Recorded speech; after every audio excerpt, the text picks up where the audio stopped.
At the beginning of the story, we see some students stepping out of their school after taking a hard exam. With a smile on his face, a boy tells his friend that the test was long. The boy wearing glasses told his friend that the exam was not long. He called his friend a dummy and told him that he simply did not know the answer. The moment the boy said this, he hears some girls screaming. He and his friend turned to see what caused the noise. When they turned, they saw some students their age in military cars. The cars were passing by their school. The boys realized that the girls were screaming because of the cars. The dummy was annoyed to see this. He told his friend that the students in the cars are not even really adventurers. He explained to him that the students are probably from some random specialized high school. The boy with glasses told his friend that he is stupid. He asked him to look at the logo on the cars. He told the boy that the students in the cars are from Warrior High School. In this world, a certain disaster happened without any warning. Portals leading to another world suddenly appeared and different monsters came out of these portals. The monsters wreaked havoc in the human world. Scientists later discovered that a world similar to Earth existed in another part of the universe. A particular event occurred in this world that led to its destruction. As a result of the destruction, remnant of this planet flew towards Earth. Thanks to this, parts of the planet began to fuse with Earth. People have come to know this event as the adhesion phenomena. After the fusion, unusual laws of nature and variety of monsters were introduced to the world. This fusion affected 17% of Earth's area. Humans lost control over their land. In a place known as the danger zone, we see a soldier breathing heavily as he hid behind a building. While hiding, the man saw something terrifying. The soldier saw a monster dragging his comrade's body on the ground. The monster that held the man's body is known as a horned horror. It is a single horn monster. The number of horns the horned horror has refers to how strong it is. The soldier carefully hid himself when he saw the monster. Unfortunately for him, the horned horror sensed his presence. The monster screamed at the man. The soldier immediately took out his gun and started shooting at the monster. The monster ran towards the soldier. Unfortunately for the man, the bullets barely grazed the monster. The horned horror got close to the soldier and landed a heavy blow in his stomach. The soldier spat out some blood and flew away. The man got slammed into a wall. Unfortunately for humans, they were not given time to prepare for the monsters. And even if they were given time, they did not possess anything that could help them win against these monsters. However, humans also gained something too. The disaster was not the only thing that came to Earth. The natural limit that humans were born with and the limitations on their potential caused by the natural laws of Earth were completely shattered. The soldier rose up from the rubble and stopped the monster's punch. His stats had been completely upgraded. The man grabbed the monster's hand and slammed it to the ground. The monster died when it got slammed to the ground. The soldier was shocked to see what he had done. He did not understand how he suddenly became stronger. Although this phenomenon affected all humans on Earth, the abilities that were awakened were different for each person. The chosen few decided to train and utilize their newfound abilities. The scene shifts and we see hordes of single-horned horrors come out of a portal. The monsters were led by a three-horned horror. The humans who had abilities gathered at the entrance of the portal to stop the monsters. The humans came together to regain control over their lands. The humans were known as adventurers. This is how the era of dungeons and adventurers began. The entire world praised the achievements of the adventurers and they were inspired by their strength. Not long after adventurers became popular, organizations that focused on the training of adventurers were created throughout the world. Among these organizations, the best adolescent training facility, which has managed to create the best adventurers for the last 25 years, is the world-renowned Warrior High School. The scene shifts and we are taken back to the boys. The boy with glasses revealed to his friend that Warrior High School counts things that happens in a dungeon as a test. The boy was surprised to hear this. He asked his friend to tell him what would happen if the students died. The boy explained to his friend that the students of Warrior High School are confident. He told him that the students are special. That is why they are accepted into the school. While the boys were talking, they hear the girls scream again. The boys immediately turn to see what happened. When the boys turned around, they saw the girls screaming about a cute guy. The girls were shocked to see how handsome a mixed elf student was. The other boy was annoyed to see the girls screaming for the mixed elf. He asked his friend to tell him what he is looking at. The boy was surprised to see that his friend did not recognize the elf. He told him that the elf usually appears on TV. The elf is known as Diav Choi. His father is a famous adventurer and his mother is an elf. Diav is known to be a genius. People believe that he will become a top-rank adventurer 5 years after graduating. Diav is a first-year student of Warrior High School and he has returned from a dungeon 14 times. The other boy was annoyed to see the way the girls were behaving. He did not understand why the girls were excited when Diav was not even an idol. The boy with glasses told his friend that he is not better than the girls for being angry at someone he does not know. The boy was annoyed to hear this. He wanted to yell at his friend. The boy with glasses noticed that a classmate of his was leaving school. He called out to our protagonist whose name is Jaryong. The boy asked Jaryong if he is going to work. He revealed to him that their classmate whose name is Leunji wants to have a karaoke with the other students. While staring at his phone, Jaryong told the boy that he will not be able to go to the karaoke. He asked the boys to have fun. The other boy was surprised to see that Jaryong was going to work immediately after exams. He asked our boy to leave work and join them. The boy with glasses was shocked to hear what his friend said. He used his hand to hit his friend in his stomach and asked Jaryong to enjoy his time. Our boy waved to the boys and walked away. While his friend was shaking, the boy with glasses asked him if he cannot be a bit sensitive. He reminded him that Jaryong is working hard for a reason. While walking, Jaryong stared at his phone. Our boy received a message from his hospital about his due bills. The hospital asked Jaryong to pay 302,521,201. While our boy was looking at his phone, a man known as Chief asked him to come to the office. He told Jaryong that they have work to do. While Diav was waving at the girls, he saw Jaryong. The elf noticed something odd about Jaryong. A boy sitting next to Diav asked him if something is wrong. He asked the elf if Jaryong did something to him. While staring at our boy, Diav told the boy that nothing is wrong. The elf believed that he was imagining things. The scene shifts and we see Jaryong arrive at an abandoned train station. A man with purple hair who was smoking welcomed our boy to the station. The man with purple hair is known as Jae-hwan. He is 37 years old and he is a broker. Two other men stood next to Jae-hwan, a short man and a huge man. The broker told our boy that the short bald man wearing a suit is their new client. Our boy greeted the man. The bald man was annoyed to see Jaryong. He reminded Jae-hwan that he promised to give him his best worker. Jae-hwan told the man that Jaryong is the best. The man was annoyed to hear this. The man moved close to Jae-hwan and called him a bastard. He told the broker that he is not going to get scammed by an idiot like him. He asked Jae-hwan to take Jaryong away and bring him someone who is capable. While the man was yelling, Jaryong took off his jacket. He asked the huge man behind the bald man if he was an adventurer. Our boy told the man that he must be a former adventurer, which is why he is standing like an idiot behind the bald man. The bald man was surprised to hear what our boy said. He could not believe that Jaryong was speaking to the huge man rudely. While releasing some energy, the huge man told the man that they do not need to talk any longer. He assured him that Jaryong will learn his lesson after getting his hand and leg broken. The bald man was surprised to hear this. The huge man's name is Lee Piljiu and he is 34 years old. He is a former silver rank adventurer who returned from a dungeon 81 times before his retirement. The bald man asked Jaryong to get on his knees and beg Piljiu if he wants to save himself. Our boy released some energy and told the bald man that he does not know how to beg. Our boy's full name is Yoo Jaryong. He is a dungeon smuggler who has returned from a dungeon 371 times illegally. In this world, adventurers work every day to explore dungeons. When they successfully explore a dungeon and take down a monster, they are able to obtain countless treasures. However, before the adventurers exit the dungeon, the treasures must be handed over for inspection. This is because a lot of treasures have incredible strength. If such treasures were to be circulated without permission, they could be used for evil. Due to this, the Adventurers Association must first inspect these treasures and levy tax on them based on their worth.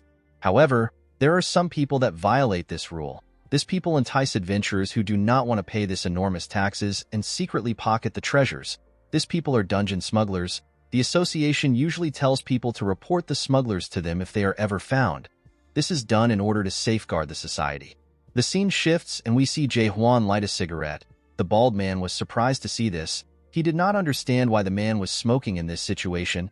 He asked Jae-hwan if he is really going to let our boy fight with Piljiu. The broker asked the man if he is scared of the fight. The bald man was annoyed to hear this. He told Jae-hwan that he is scared for him. He revealed to the broker that Piljiu has a nasty temper. The man explained to Jae-hwan that Piljiu retired as an adventurer because he was caught assaulting his teammate. The man asked the broker to stop the fight in order to save Jaryong. While stretching his hand, Jaryong calls Piljiu a real criminal. He could not believe that the huge man actually assaulted his teammate. With a smile on his face, Piljiu told our boy that some trash was dragging him down, so he disposed of him. Jaryong laughed when he heard this. He told Piljiu that he must be aware of the fact that he is trash. He asked the man if he purposely caused trouble and lost his license. While our boy was talking, Piljiu attacked him. The man believed that his punch landed on Jaryong's face. To his surprise, our boy easily dodged the attack by moving his head a bit. He told the man that it is rude to attack without the other person's permission. Piljiu was annoyed to hear this. He rushed to attack our boy with his other hand. Jaryong smiled when he saw the man raise his other hand. He decided to give the man a light kick. Our boy used his leg to hit the man on his head. Jaryong's leg connected to the man's face. With a smile on his face, Jae-hwan reminded the bald man that he brought his best worker. The bald man was surprised to see Jaryong's kick. While Piljiu's neck froze, our boy took a stance. He was surprised to see that such a minor attack would paralyze the man. He had expected Piljiu to be stronger because of his build. Piljiu used his hand to snap his head back in place. The man did not understand what was going on. He had thought of Jaryong as a mere child. However, after seeing our boy's reflexes and receiving his kick, Piljiu could tell that Jaryong was already in the domain of a pro. Jae-hwan smiled when he saw the look on Piljiu's face. He told the bald man that Piljiu has realized that he cannot win. The bald man was surprised to hear this. He told the broker that although Jaryong's kick is good, it is not enough to defeat Piljiu. Jae-hwan understood what the man was saying. He told the bald man that he is getting a particular feeling from Piljiu. He told him that Piljiu is a tank. The moment he said this, the huge man tore his shirt. The bald man was surprised to see that Jae-hwan was able to identify Piljiu's class. The broker told the man that he is extremely good at reading between lines. With a serious look on his face, Piljiu told our boy that he is still a smuggler scum regardless of the trick he uses. The moment he said this, the man began to release more energy. After the adhesion, people began to awaken abilities that exceeded their limitations. However, each person awakened different talents and latent abilities. The adventurers who awakened their abilities undertook different training activities that matched their abilities and assigned roles to themselves. One of these roles is a tank. Piljiu used a technique to make himself bigger. The skill is known as bulk up. He also activated a skill known as giant strength and iron skin. A tank is responsible for protecting their teammates from the dangers of the dungeon. Their role is to face monsters head-on at the front lines. Due to the fact that their bodies have been trained to the limit, tanks are able to shrug off bullets. A top-tier tank can even take the overwhelming power of missiles easily. The tanks are seen as a protective barrier. Piljiu raised his hands up and told our boy that he will show him the power of a real adventurer. Immediately he said this, he tried to smash Jaryong. Our boy was able to dodge the attack by jumping. The attack destroyed the ground. The heavy attack shook the ground. The bald man began to shake. Before the man could fall, Jae-hwan picked him up with his jacket. He asked the man if he is all right. Jae-hwan was annoyed to see that Piljiu was destroying his place of business. The tank walked up to our boy. He launched another attack at Jaryong. Our boy dodged the attack by moving back. Piljiu's hand hit a wall and created a hole in it. With a smile on his face, Piljiu asked Jaryong if something is wrong. He asked our boy to use his cheap tricks again. Jaryong told the man that he is not a fool. He assured Piljiu that he will not fall for such an obvious trap. The moment our boy said this, Jae-hwan took a look at Piljiu. He realized that the man's physical force was around the level of a decent truck.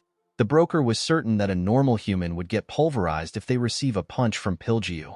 Although Piljiu was strong, Jae-hwan did not see him as anything. He called out to Jaryong and asked him to end the fight quickly. He told the boy that his pay will be reduced if Piljiu damages the station more. Our boy was shocked to hear this. With a smile on his face, Piljiu told Jaryong that Jae-hwan has not yet understood the situation. The man told our boy that his cheap tricks cannot work on a pro. Jaryong smiled when he heard this. He looked to the side and grabbed a metal rod. Our boy slowly inspected the rod. Piljiu was annoyed to see this. He rushed to attack our boy. Upon seeing that Jaryong had grabbed a rod, Jae-hwan told the bald man that the fight is over. The people in the society believe that tanks are unbeatable beings. However, this is not the case. The tanks have a natural enemy. This is a being that can focus a powerful and destructive force at a single point. When our boy noticed that Piljiu had gotten close to him, he took a stance and moved close to the man. Jaryong put a large amount of energy into the rod and used it to attack the man. His attack easily destroyed Piljiu's defense. Piljiu spat out some blood and fell to the ground. The bald man was shocked to see this. Jae-hwan was not surprised because he already knew the outcome of the fight. The people who can defeat tanks are damage dealers who are more skilled than them. These people have no issues destroying a protective barrier. Our boy is a damage dealer. While on the ground, Piljiu asked Jaryong to tell him who taught him how to swing. Our boy was surprised to hear the question. He told the man that he learnt from his father. When Jaryong was younger, he saw his father as the greatest adventurer in the world. It was not because the man was his father. It was because the man was strong. Our boy's father name is Yoo. He was one of the first generation of heroes who are known as the first adventurers. To people who did not experience the beginning of the dungeon era, the first generation adventurers are a great legend. However, to the adventurers of that time it was hell. The biggest problem the adventurers had was their lack of information. They did not know the kind of dungeon they were in and the monsters that dwelled within the dungeon. The scene shifts and we see Song and his teammates facing a monster known as Gekamulath. The monster was in its adolescent form. The monster shot some acid at the man and his team. Song was able to dodge the attack by jumping. However, his teammates were not so lucky. The acid had melted their skins. Song was shocked to see this. While he was staring at his teammates, the monster sent another attack at him. Song used his staff to split the attack apart. The moment he did this, he noticed that his staff, which was made from titanium alloy, was melting. The adventurers of this time lacked the items and the skills to fight the monsters decently. However, Song did not give up. He rushed to attack the Gekamulath with his staff. He used the same technique which our boy used. When reinforcement arrived at the dungeon, they were surprised to see Song's staff on the monster's head. They noticed that the man was sitting next to the monster. The first-generation adventurers risked their lives to carry out a trial and error. The survivors passed on their experiences and accomplishments to the next generation. They were seen as heroes. Dragon Slayer Yoo Song was the name given to our boy's father. He was the first person to ever hunt a dragon, and he was Asia's top-ranking adventurer. While watching his father train, Jaryong looked at him with eyes that were filled with respect. Our boy respected and revered his father more than anyone in the world. He believed that his father was invincible. Unfortunately, while training, Song spat out some blood. With tears in his eyes, our boy ran to meet his father. Song raised his hand and asked his son to not come closer. According to the doctors, Song was poisoned. During his explorations, Song had come across a deadly poison. Like any other time, Song tried to overcome his problem. However, after decades of overworking himself, Song's body finally reached the limit. During this hard time, Song's colleagues who he trusted with his life took advantage of his vulnerability and took all his fortune and work. Years later, the world began to forget the name of Dragon Slayer Yoo Song. The man had lost his identity as a hero after losing everything and suffering from an incurable poison. All that was left was a forgotten adventurer. The scene shifts and we are taken back to Jaryong. Our boy turned around and dropped the rod. The bald man could not believe what he saw. He could not believe that Piljiu actually lost to a young boy. Jae-hwan did not understand why the man was surprised. He told him that Piljiu is not a very good adventurer. Jaryong explained to the man that the fact that Piljiu was bragging about beating his own teammates shows that he is weak. According to our boy, there are only two reasons why a good adventurer ever retires. The first is that their body has broken to the point where they can no longer explore, and the second is that they die during an exploration. Jaryong put on his jacket and told the man to fire Piljiu if he is paying him above minimum wage. Jae-hwan placed his hand on the man's shoulder and told him that his payment for the job has now doubled. The man was shocked to hear this. He tried to yell at the broker. Jae-hwan quickly silenced him by reminding him that he was the first to provoke them. He tapped the man's shoulder and told him that they do not do anything for free. Upon seeing the look on the broker's face, the man became nervous. He accepted Jae-hwan's offer. While drinking a bottle of water, Jae-hwan asked our boy if he has heard of the Imperial Wasp. Jaryong spat out his water when he heard the name that his boss mentioned. He asked his boss if they will have to fight the monster. He told him that it is too dangerous. The Imperial Wasp is a monster whose degree of danger is considered the highest in the whole world. The place where the Imperial Wasp laid its nest is known as the dungeon with the highest difficulty in Korea. According to Jae-hwan, it is difficult for even a top-ranking adventurer to face one Imperial Wasp. He told our boy that it is impossible for a smuggler to go to the dungeon. However, it might be possible for a white-rank adventurer. In this world, the adventurers are ranked according to ores. Gemstone is at the lowest level. Copper is the next stage. Silver is after copper. Gold is after silver. Various benefits are given to adventurers depending on their rank. The top 100 adventurers are called rankers, and they are assigned color ranks outside of the 4 major ranks. While watching the bald man as he beats up Piljiu, Jae-hwan reveals to our boy that the bald man told him that a huge raid took place yesterday, and it is yet to be publicized. The army and 7 white rank adventurers made up the attack squad. Jaryong was surprised to hear that 7 white ranks were in an attack squad. According to Jae-hwan, the attack squad was made up of Korea's all-stars. The media goes crazy when just 2 white ranks come together. The attack squad failed to achieve their original goal of eradication. However, they succeeded at hunting down the queen bee. One of the 7 stole the royal jelly of the imperial wasp and ordered a subordinate within the attack squad to smuggle it out. Jaryong asked his boss to tell him what the royal jelly is. The man explained to our boy that the royal jelly is a nutritional supplement that the wasps feed to a newborn queen. Our boy was surprised to hear this. He did not understand why a white rank adventurer would smuggle a nutritional supplement. According to Jae-hwan, the royal jelly is rumored to be able to bring a human back from the dead. Jaryong was shocked to hear this.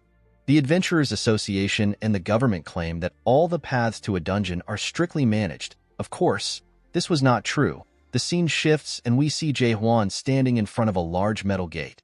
The man placed his hand on the door and released a large amount of energy. After putting some energy into the door, the man took his hand off it. He turned to Jaryong and asked him to do his best not to die. We see our boy in a new set of clothes and we see a weapon behind him. While shaking his hand, Jae-hwan told Jaryong that this mission is going to be very annoying. Our boy did not respond to the man. He simply stared at his goggles. Upon seeing that Jaryong did not say anything, Jae-hwan blew some smoke in his face. Our boy was surprised to see this. He asked his boss to tell him why he did such a thing. Jae-hwan realized that Jaryong was thinking about the medicine that can revive the dead. He asked our boy if he is still hung up on the royal jelly. Upon hearing what his boss said, Jaryong walked forward. He told Jae-hwan that most rumors are usually exaggerated. Jaryong placed his hand on the gate and told himself that the royal jelly probably cannot cure his father's condition. Our boy knew that his father would have never lost hope if such an antidote existed. When Jaryong opened the gate, a bright light shined on him. When our boy passed through the gate, he arrived at a cliff. The cliff had a forest in front of it.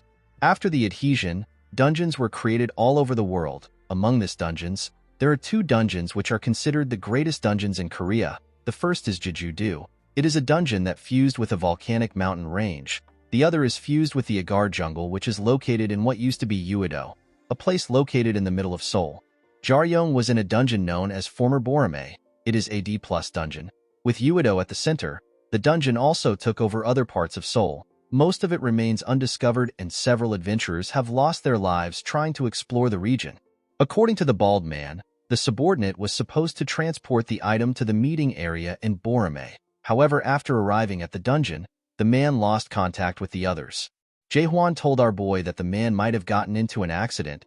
He explained to Jaryong that all he has to do is to simply get on site and bring back what the man had. Our boy decided to put on his goggles and leave the area. Before he left, Jae-hwan asked him to not get distracted. He told our boy that he needs to focus on his job. Jaryong smiled when he heard this. He asked the man if he thinks that he will run away. Jae-hwan blew out some smoke and told Jaryong that he is not that stupid. The man revealed to our boy that humans are not the only one who are after the royal jelly. After listening to Jae-hwan's words, our boy grabbed a rope and jumped down from the cliff. When he landed in the forest, Jaryong saw something shocking. He saw a huge footprint. Our boy remembered that Jae-hwan told him that the entire forest will be smelling the royal jelly. Jae-hwan told him that a lot of things in the forest will be attracted to the smell of the royal jelly. The scene shifts and we see a girl breathing heavily as she hid behind a tree. This girl's name is Jean Sarum and she is a first-year student of Warrior High School. Sarum is currently facing the biggest problem of her life. The girl expected to have an easy trip to a dungeon for her midterm. Instead, she is facing a monster that should have never been there. Sarum closed her eyes and prayed that the monster would not find her. To her surprise, the monster passed by her side.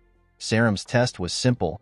She was expected to collect some coins within the dungeon in a given time. Although this was a test used to stimulate real combat situation, the test area was the lowest rank possible. It should have been an easy test. This is because the D+ dungeon was considered a beginner's training ground. The monsters that lived in this dungeons were weak and had low intelligence level. While Sarum was looking at her hand, she noticed that a shadow had covered her. The girl immediately realized that the monster has found her. Sarum looked at the monster with fear in her eyes. The monster tried to attack the girl. Sarum was able to dodge the attack by moving away. The girl knew that she could never run away from such a monster. Sarum grabbed her bow and arrow and decided to fight back. The monster she was facing is known as a Titan ape, and it has a danger rank of 3 stars. When the monster showed its head to the girl, she shot her arrows at it. Unfortunately for the girl, the ape easily blocked the attack with its hand. Sarum was shocked to see this. The monster raised its hand and tried to squash the girl. Its punch destroyed the ground. Fortunately, Sarum was able to avoid the attack by moving back. While in the air, the girl took out her arrows and shot at the ape. The attack hit the ape's chest, but it did not do anything. Sarum already expected this outcome. She knew that she could not kill the monster with such an attack. She simply wanted it to let its guard down and come closer to her. While hanging its tongue out, the ape ran towards the girl. As the monster got closer to the girl, she began to imbue her magic on her arrow. The girl is a magic ranger. With a blue light in her eyes, Sarum activated a skill known as Flame Bombardment. The moment she activated the skill, the girl fired her arrow, which was covered in fire, at the monster. The arrow moved at an insane speed. The type of magic that can be imbued at the top of an arrow is limitless. Sarum chose this spell as her last resort because it would create an explosion of the greatest magnitude, and it was strong enough to kill any 3-star monster. Of course, this is only if the attack hits the monster. Unfortunately for the girl, the ape climbed a tree and dodged the attack. Sarum could not comprehend what was happening. She could not believe that the monster actually managed to dodge the attack. She realized that the ape already expected the attack. The girl did not know what to do because she could not currently replicate the attack. Sarum realized that she needed to run. The moment she had this realization, the monster came down from the tree and began to chase after her. The girl's face was covered with fear when she noticed that the monster was getting closer. As the monster was about to grab Sarum, our boy hits its chin with an attack. Sarum turned around when she heard something hit the monster's chin. She was shocked to see Jaryong in the air. Our boy landed on a tree. He was surprised to see that the monster was not fazed even though he hit it on its chin. Jaryong put his hand into his pocket and took out a tool. The moment he did this, he rushed to attack the monster. Sarum was shocked to see this. She could not believe that our boy was going for a frontal assault. The girl believed that this was impossible. She believed that Jaryong will die. The monster clenched its fist and got ready to attack our boy. When Jaryong got close to the monster, he asked Sarum to close her eyes. The girl was surprised to hear this. Jaryong put the tool in front of his head and closed his eyes. The moment he pressed the tool, a bright blinding light was released directly into the eyes of the monster. Immediately our boy landed on the ground. The ape fell on its knees and began to scream in pain. Jaryong was sad to see that he used his last tool to stop the monster. The tool is known as a stunning torch. It is made from the scales of the flickering fish that lives in deep-sea dungeons. It possesses an incapacitation ability that is incredible for its price, and it was loved by countless adventurers. Although this tool had an amazing effect, it was poorly used by several adventurers. This led to some adventurers losing their sight. Thanks to this, usage and production of the stunning torch is now strictly banned. After Sarum regained her sight, Jaryong moved close to her and told her that he has done enough for her. He asked the girl to take responsibility for her life. He told her that she has a few seconds to run. While running, our boy remembered something Jae-hwan said to him. His boss explained to him that the bounty on smugglers is quite high. He told Jaryong that he will get stumped if he messes around carelessly. The moment our boy remembered this, he looked behind him. Jaryong was shocked to see Sarum running after him. The girl was breathing heavily as she tried to catch up to our boy. Jaryong was annoyed to see this. He believed that Sarum was chasing after him because of the bounty. While running on the trees, Jaryong disappeared from the girl's sight. Sarum was shocked to see this. She was certain that our boy was just in front of her. While the girl was looking around, Jaryong appeared out of nowhere and used his staff to push the girl down. He asked her to tell him what she wants. With a smile on her face, Sarum told Jaryong that she wanted to thank him for his help. Our boy was surprised to hear this. He told the girl that he is not a fool. Sarum revealed to Jaryong that she knows he is a smuggler. She told our boy that she wants to give him a job. The moment the girl said this, our boy looked at the logo on her clothes. Jaryong told the girl that he will not overlook her mistake the third time. He picked up his staff and turned around. He told Sarum that he has no interest in learning how crazy a Silver Spoon student of Warrior High School is. Our boy assured the girl that he would bury her the next time she gets in his way. Saram was not surprised to hear this. The girl told our boy that the bounty for smugglers is 50 million won and the bounty for poachers is 400 million won. With a look of anger on his face, Jaryong turned around. When our boy turned, he saw Saram holding a necklace. The necklace is known as and kills blood. The girl told our boy that he can buy one if he catches 5 smugglers. With a look of confidence on her face, the girl told Jaryong that the necklace is simply down payment. She assured him that she would give him more money once he helps her with her midterm. Jaryong was surprised to hear this. He called the girl an insane spoilt brat. He told her that she is out of her mind. Saram smiled when she heard this. She explained to our boy that it does not matter if she is crazy. She told him that he can obtain an opportunity that would change his life. Our boy was surprised to hear this. He let out a sigh. He told the girl that he already expected things to turn out like this. Saram did not understand what our boy was saying. She asked him to explain himself. As a huge shadow came over them, Jaryong looked up to see the monster. He reminded Saram that he told her that she has a few seconds to run. The two jumped to dodge the monster's attack. While in the air, Jaryong threw his staff at the girl. Saram was surprised to see this. Jaryong asked the girl to use the same skill she used on her arrow on the staff. He told her to pass the staff back to him when she is done. Saram was shocked to hear this. She told our boy that she does not have any magic energy left. Jaryong asked the girl to figure things out. He told her that he will not be able to face the ape barehanded for long. Saram began to infuse her magic into the staff. The girl did not know what to do. She only had a quarter of her magic left. She believed that her current magic energy was not enough to damage the monster. As Jaryong was distracting the monster, Saram wanted to run away and leave our boy behind. While Jaryong was running around, the girl threw his staff at him. The girl had infused every ounce of energy she had left into the staff. Jaryong carefully swung his staff. He told Saram that the staff barely has a quarter of the energy she used before. With a smile on his face, our boy told the girl that he will manage it. The moment he said this, he rushed to attack the monster.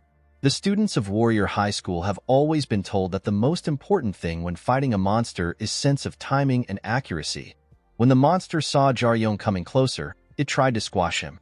Our boy easily dodged the ape's hand and moved closer to its head.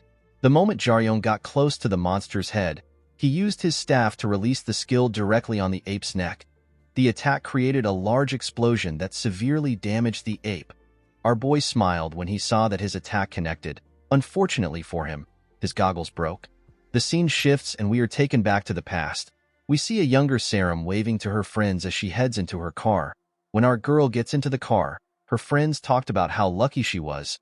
They knew that Saram could get whatever she wanted. Although our girl did not like it, her friends were not wrong. She could easily get whatever she wants. The successor of Jinseong Group, a South Korean business which is ranked 4th in the country, got engaged to an elf from another world. The result of their engagement is Saram. On her way home, Saram saw a bunch of adventurers in a bus. The girl stuck her head to the window. Although the girl was rich, she respected adventurers more than anyone and dreamed of becoming one. While Saram was receiving training from her uncle, he told her that it is impossible for her to become an adventurer. He explained to the girl that her elf blood is weak. He told the girl that she is basically human. Her uncle turned to her father and asked him to stop pushing his daughter to become an adventurer. Saram's father, whose name is Jin Sung-gyu, told the man that he is not pushing his daughter. He told him that he is simply cheering her on because she has always wanted to be an adventurer. Sung-gyu told the man that Saram does not need the talent of an elf to become an adventurer.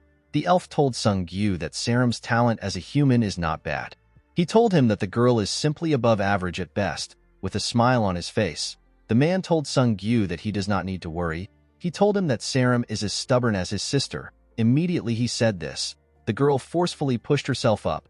Saram's uncle told her father that his daughter will never be able to measure up to the monster rank humans. He told him that the girl will become a decent fighter if she keeps working hard.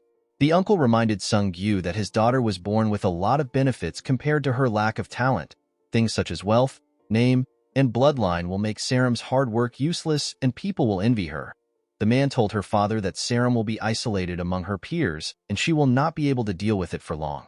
The scene shifts and we are taken back to the present. We see Jaryong land on the ground after defeating the monster. Saram stared at our boy weirdly. Jaryong did not understand why the girl was staring at him. While looking in amazement, Saram asked our boy if he is the same age as her. The moment she said this, Jaryong realized that his goggles had broken. Our boy remembered what Jae-hwan said to him. His boss warned him to never break the goggles. He told Jaryong that it is expensive. Our boy was surprised to hear this. He told the man that the goggles are around 5,000 won in the market.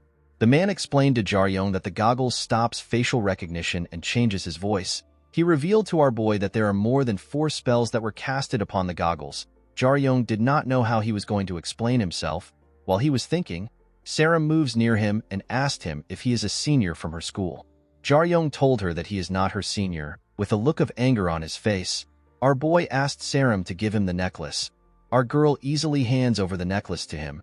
Jaryong grabbed the necklace and took a close look at it. While our boy was inspecting the necklace, Sarah asked him if he needs more money. The girl told him that Adventurers Education Center's tuition fees must be very high. Sarah wanted to offer to pay for our boy's tuition fee. Jaryong quickly kills her hope by telling her that he does not attend any Adventurers Education Center. The girl was shocked to hear this. She asked our boy about the person who taught him how to fight. Jaryong revealed to the girl that no one taught him anything. He told her that he taught himself. Sarah screamed when she heard this. She told our boy that he is saying nonsense. She could not believe that someone who is self-taught would be able to move like Jaryong. While the girl was shouting, Jaryong threw a tag at her. When Sarah looked at the tag, she saw that our boy was from a normal school known as Dongging High School. Our girl was shocked to see this. Jaryong pointed his staff at the girl and asked her to give him an ID or something that proves her identity. Our boy was surprised to see that Sarah was the same age as him. After confirming her name and identity, Jaryong kept our girl's ID in his pocket. Sarah asked our boy about why he kept her student ID. Jaryong reminded the girl that she wants him to do something for her. He told her that his identity has been revealed. He explained to Sarah that he has to take something of hers to make sure that she does not betray him.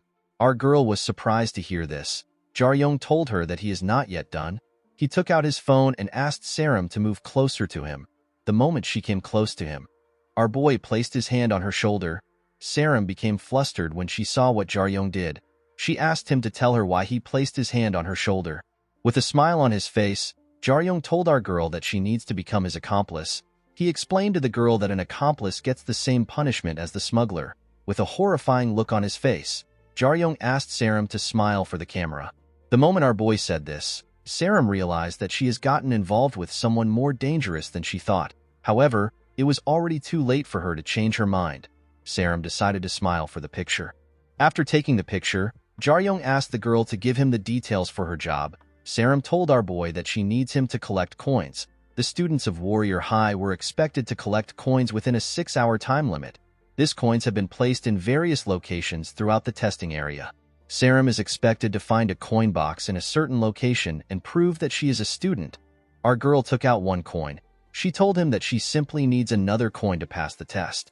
She revealed to Jaryong that the location of the box is not far. She told him that the coin is at the old ruins of the Eugene Mall. Jaryong was shocked to hear this. He told the girl that they did not meet each other by coincidence. He revealed to Sarah that the item he is looking for is in the same location. He explained to our girl that he is looking for something related to the Imperial Wasp. Sarah opened her mouth in shock. The girl could not believe that Jaryong was searching for the Imperial Wasp. Our boy told the girl that he is looking for some type of honey. Jaryong explained to Sarah that the item has a strong smell and it attracts monsters. He told her that the Titan ape was probably also attracted to the item. Sarah became nervous when she heard this. Our boy asked her if she knows any other location where they can find the coin. Although she did not like it, the girl told our boy that the ruins is the last place left. She explained to Jaryong that the other parties would have already taken the other coins. Our boy was surprised to hear about other parties. He finally understood why Sarah was alone. Jaryong told the girl that the location is convenient for him. He explained to Sarah that his mission will be to help her find her coin and leave safely. Jaryong wanted to tell our girl his price, but he is interrupted by her. Sarah tells our boy that she only has 950 million won on her. Jaryong was shocked to hear this. Sarah took out her phone and told our boy that she can get more if he is not satisfied. Jaryong told the girl that the amount is enough. He explained to her that he will get extra if something happens or if he has more work to do. After saying this, the two began to run.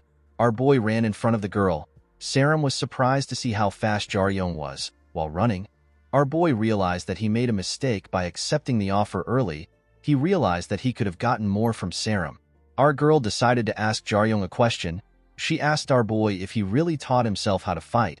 Jaryong told her that he did not teach himself everything. Before our boy could say more, he saw two monsters in front of him. He asked our girl to get ready. The monsters are known as chloraptors, and they have a danger rank of 2 stars. Our boy rushed to attack the monsters. Jaryong has never officially learnt from an adventurer. The current ability he has right now is something he learnt by risking his life. The only thing Jaryong gained from someone else were the movements he witnessed his father perform when he was younger. Jaryong learnt 3 movements from his father. The first movement is Needle. This is done by using his speed, power, and weight to stab an opponent in a vital point.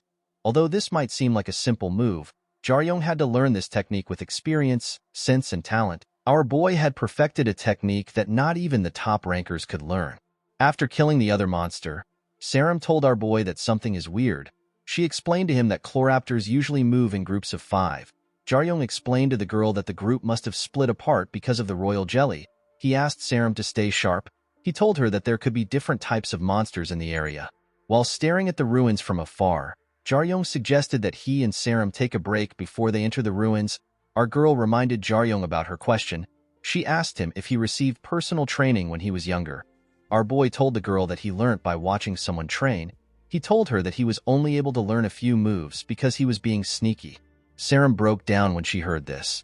Jaryong asked our girl if there is a reason why she asked the question.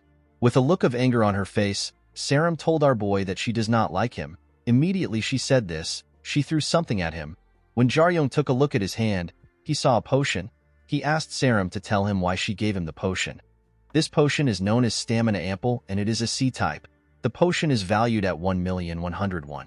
Saram asked our boy to drink the potion in order to regain his original strength. Jaryong was surprised to see that Saram would give him such an item after telling him that she does not like him. He told the girl that she can be harsher with her words. Our boy kept the potion in his pocket. Saram was surprised to see this. She asked our boy to tell her why he is not drinking it. Jaryong told the girl that he wants to sell it later.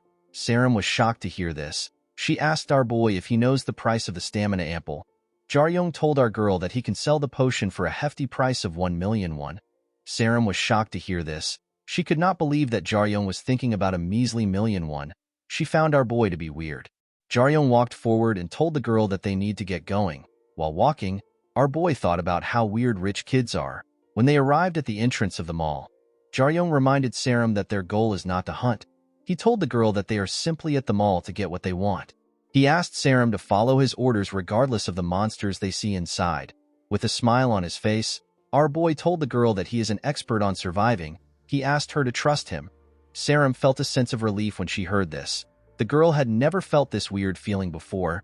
She was not able to get this feeling because for the past half year, she was an outsider at her school who was unrecognized by others. The girl felt relieved because it was her first time fighting alongside a companion. When the two stepped into the mall, they saw something shocking. Saram asked our boy to tell her what she is looking at. With a nervous look on his face, Jaryong told Saram that he has never seen anything like this before. Our boy and Saram saw dozens of dead monsters on the floor. Humans are beings that are much braver than they think. With the proper resolve, they can stand up to any situation. The only exception to this is when they face an unpredictable situation that was not accounted for during the initial resolve. While staring at the bodies of the monsters, Saram realized that some of the monsters are not from the area and some of the monsters are dangerous to pro-adventurers. The girl could not comprehend what happened in the mall. Our boy asked Saram to not lose her mental state. He told her that she already knew that something dangerous would be in the mall. The reason why she was surprised was because things were much messier than she expected. Jaryong assured her that nothing has changed. While they were talking, the two noticed that a monster was moving. Jaryong immediately took a stance. The monster, which was severely injured, is known as a slasher lip. It has a danger rank of 2 to 3 stars. Our boy charged at the monster. Upon seeing that Jaryong was coming close to it, the slasher lip stretched out its tongue to attack our boy. Jaryong used his staff to kick the tongue away. Unfortunately for him, the slasher lip caught his staff with its tongue. It used its tongue to drag the staff towards itself. Jaryong held on to the staff. When he got above the monster, he let go of his staff and latched onto the ceiling. The weapon hit the monster's body. Upon seeing that the monster was injured, Jaryong jumped from the ceiling and landed a kick directly on the monster's head. The slasher lip screamed out in pain. After defeating the monster, our boy picked up his staff and walked back to Saram. The girl told Jaryong that the monster is not yet dead because of its high survivability. Our boy corrected the girl by telling her that he was the one who kept the monster alive on purpose. This is because the monster will serve as a warning alarm when someone steps into the mall. The slasher lip is a type of monster that screams to alert its allies when it feels like its life is in danger. Saram was surprised to hear that they needed a warning alarm. She asked our boy to tell her who the alarm is for. The moment she asked this question, someone appeared on the first floor of the mall and told the girl that the warning alarm is for him. The man who appears to be tired told the girl that he was exhausted after killing the monsters, so he decided to rest. Saram was shocked to see the man. She believed that he was an adventurer. She asked our boy if he recognizes the man. Jaryong grit his teeth when he heard this question. The man was surprised to see Jaryong and Saram. He believed that the two of them were too young to be smugglers. The man noticed the Warrior High School logo on Saram's shirt. The moment he saw the logo, he jumped down from the first floor and asked the girl if she is from Warrior High School. Saram told the man that she is. The man smiled when he heard this. He told our girl that it is unfortunate that she has to die in such a place. Saram was terrified to hear this. Jaryong asked Saram to stop talking to the man like an idiot. He told the girl that the man is not the normal adventurer she is familiar with. He explained to our girl that the man is a villain who came to kill him for the royal jelly. Seeing that the man had no affiliations with his commissioner, Jaryong asked the man to tell him how he will handle things if he touches the item without permission. With an unbothered look on his face, the man told our boy that he will only have to handle things if he is caught. According to the man, he is a lucky person. The man revealed to our boy that he coincidentally heard that his comrade was smuggling something valuable. The man originally planned to ambush his comrade on his way to the meeting point. Unfortunately, things did not go as planned. The man failed to finish off his comrade. He was able to track him to the mall. However, he could not find his comrade in the mall. The insane man knew that his comrade must be hiding in one of the smuggling locations of the mall. Jaryong was surprised to hear the reason why the smuggler was not able to deliver. With a creepy smile on his face, the man placed his hand on his sword.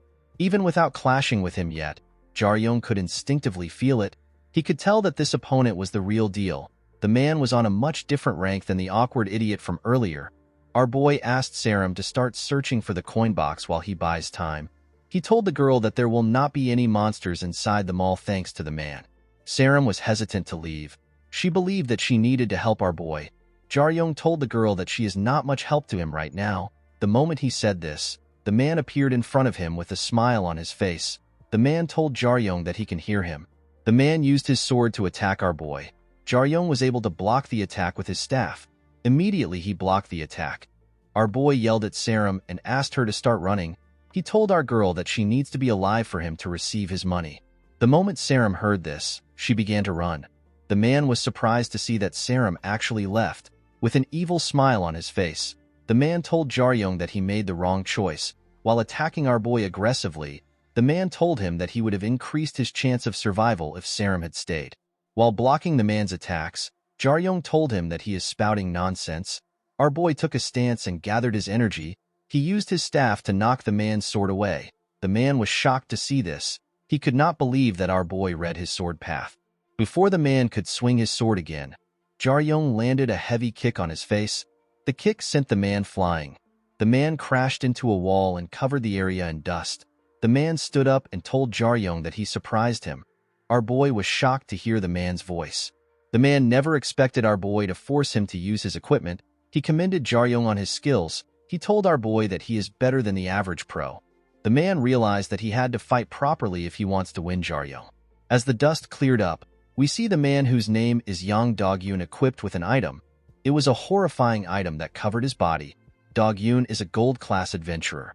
The scene shifts and we are taken to the station. We see Jae-hwan eating instant noodles. The man was surprised to see how good the noodles tasted.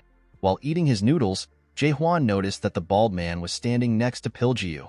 The broker asked the man to sit. He told him that it will be a while before Piljiu wakes up. The bald man called Piljiu a pig that cannot even pull his own weight. He told Jae-hwan that he paid Piljiu a lot of money. He could not believe that Piljiu was calling himself a former adventurer. Jae-hwan asked the man to not be hard on Piljiu. He told him that the idiot lost because he had to. Jae-hwan explained to the man that people tend to overlook the fact that adventurers do not fight humans. As an adventurer, Piljiu was trained in hunting and exploration. He was not trained to fight humans. It was natural for him to lose to a smuggler like Jaryong. The man turned to the broker and told him that he heard that adventurers fight among themselves.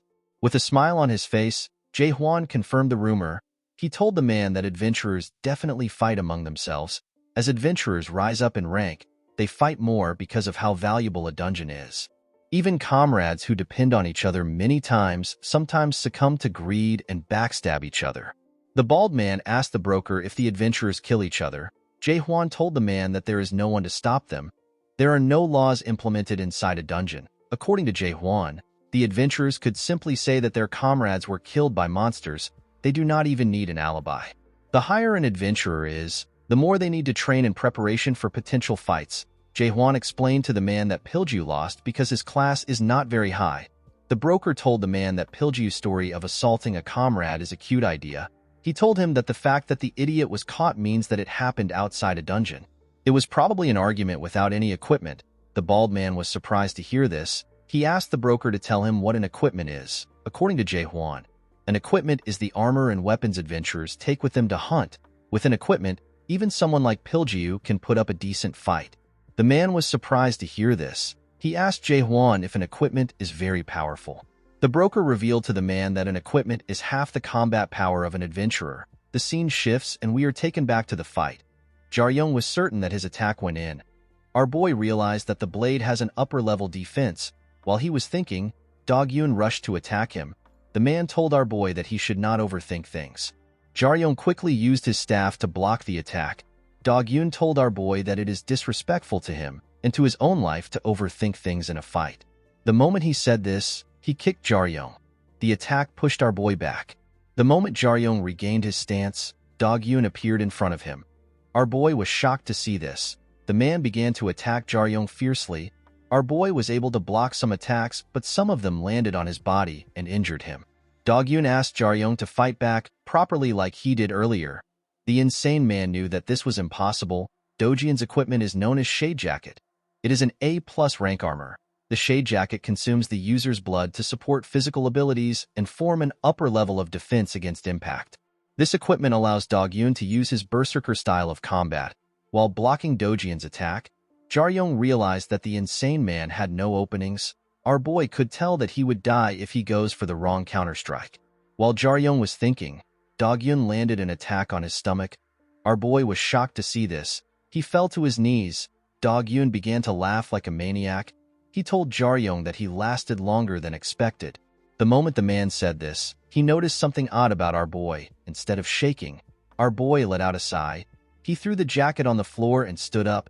He showed Dog-yoon that the attack barely reached his stomach. With a smile on his face, Jaryong told the man that he liked the jacket. He told him that he is not as strong as he expected. Dog-yoon was shocked to hear this. Our boy explained to him that he was scared because his aura was huge. He told the man that he is pretty weak to not be able to beat a high schooler without any equipment. Jaryong told Dog-yoon that he is simply getting carried by his equipment. The moment he said this, Dog-yoon snapped. He called Jaryong a cocky bastard. Although the man was powerful, he was the one in a rush. Our boy knew that Dog-yoon was in a rush because he had to take him down and still find serum to silence her. Jaryong understood that the man would become more impatient the longer he stalled. Dog-yoon rushed to attack our boy. Jaryong carefully read the attack and used his staff to block it. The second technique which our boy learnt when he was younger was something that he could not use with his own strength alone. He has to use his opponent's strength against them and inflict a huge damage that would not be possible with his strength alone. Jaryong gathered the energy around him and put it into his staff. He took a stance and smacked Dog-yoon with his staff. The name of this technique that even our boy had not perfected yet is Swell. The attack sent Dog-yoon flying. The man got slammed to a wall. The moment he used this technique, Jaryong spat out some blood. Our boy was surprised to see that his attack actually worked. He had never used it in a fight before. Jaryong never expected a pro adventurer like Dog-yoon to be a person who charges in carelessly. As Dog-yoon stood up from the wall, we see that Jaryong's attack has destroyed a part of his equipment. Our boy asked the adventurer to give up. He told him that he cannot change his fate no matter what he does. With a creepy smile on his face, Dog-yoon called Jaryong a cocky bastard and told him to screw off. The insane man took out a knife and stabbed himself in the chest. Jaryong was shocked to see this. The moment he stabbed himself, his equipment began to act weird. Dog-yoon laughed as his eyes turned red. He assured our boy that he will kill him. The scene shifts and we see Saram at the 5th floor of the mall. The girl had found the coin box she was searching for. Our girl placed her hand on the box and it confirmed her identity. After getting the coin she wanted, Saram decided to return to her camp. Before the girl could take a step, the entire mall shook. Saram was shocked to see this. The moment this happened, the girl remembered that Jaryong held back Dog-yoon in order to allow her run. As Saram held the coin close to her chest, she told herself that nothing will change even if she goes back. Upon remembering the terrifying look on Dojin's face, Saram assured herself that Jaryong would have not fought the insane man if he had no way of escaping. The scene shifts and we are shown Dojin's past. We see the man as a young student. Dog-yoon grabbed a huge boy by his shirt after beating him up. The boy began to apologize to Dog-yoon. He told him that he will never act cheeky in front of him again. Dog-yoon smiled when he heard this. The boy believed that he was a genius. From when he was young, everything was easy for him. He had talent, recognition from adults, and dominance over his peers. The only thing that Dog-yoon could not get was an entrance into Warrior High School. The boy could not believe what he was seeing. The boy comforted himself by saying that Warrior High School was simply all about money and connections. He told himself that the school picks money over talent. He believed that he would never fall behind if people were chosen based on talent. Instead of going to Warrior High School, Dog-yoon got into Ganjian High. In his current school, the boy rose to the top of his class. Dog-yoon believed that he was a selected genius in the minority. When students were checking their final exams report, they saw that Dog-yoon was first place with 966 points, while the second place got 752 points. The students could not believe that Dog-yoon was able to get such a large amount of points. They believed that Dog-yoon was on a different level entirely. At his graduation ceremony, a teacher walked up to Dog-yoon and stretched out his hand. The man congratulated the boy on being valedictorian. He told him he will become a great adventurer. The man asked the boy to not get conceited and continue to work hard. Dog-yoon accepted his teacher's handshake with a smile on his face. In the boy's head, he believed that his teacher was a washed-up trash that teaches kids. He told himself that he will become someone so great that he will be able to look down on him from a place where normal people cannot reach. The scene shifts and we see Dog-yoon trembling while he was covered in blood. The adventurer that stood in front of Dog-yoon was disappointed to see that he was forced to enter the dungeon to face such a weak monster. Dog-yoon could not believe what he was seeing. The monster took down his entire team, and yet one man easily took care of it. As the man walked towards him, Dog-yoon saw a familiar stare on the man's face. He recognized this stare because it was the stare he used to look down on others. As the man walked past him, Dog-yoon realized that his teacher's words was not an advice but words of comfort. The man understood that he was not the chosen one. He was simply one of the people that average people look up to. While transforming, Dog-yoon explained to our boy that his jacket was made from a live vampire. The man told our boy that he is willing to give the jacket all his blood in order to kill him. The moment he said this, we see that the jacket has completely merged with the man and turned him to a monster. Jaryong told the man that his equipment is very dangerous. The moment Jaryong said this, Dog-yoon appeared in front of him. The man used his claws to attack our boy. Jaryong was able to block the attack with his staff. The moment he blocked the attack, our boy realized that Dojin's speed did not significantly increase. Dog-yoon rushed to attack Jaryong again. He stretched out his hand and tried to use his claws to pierce his head. After fighting for a while, we see Jaryong trembling as his body was covered in injuries. Our boy knelt on the ground and used his staff to hold himself together. Jaryong grit his teeth as he was breathing heavily. Dog-yoon was surprised to see that our boy was able to hold out against him. He could not comprehend why someone who had a great reaction speed and amazing talent was working as a smuggler.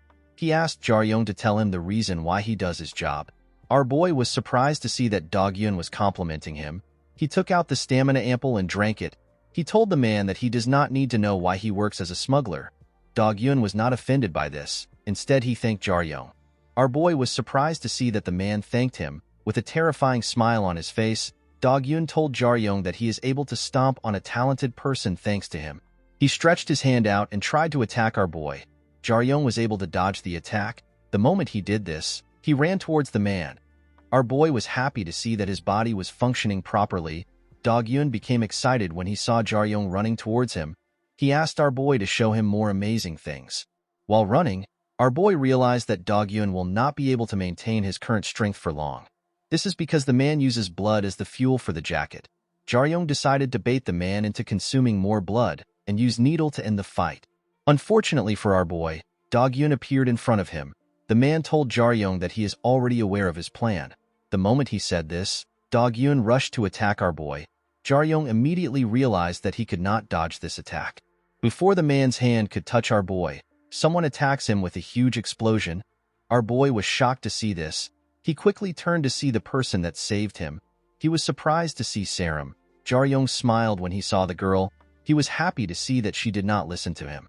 The attack created a hole in Dojin's mask. Jaryong put his energy into his staff and used needle to end the insane man.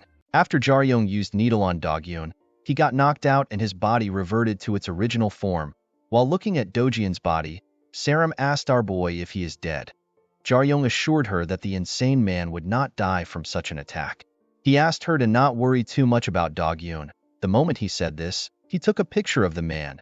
Jaryong assured our girl that Dog-Yun will not try to get revenge. He will not do this because his career and image will take a hit if he tries to do anything. Our boy picked up his staff and told Saram that they are now even. The girl did not understand what Jaryong was saying.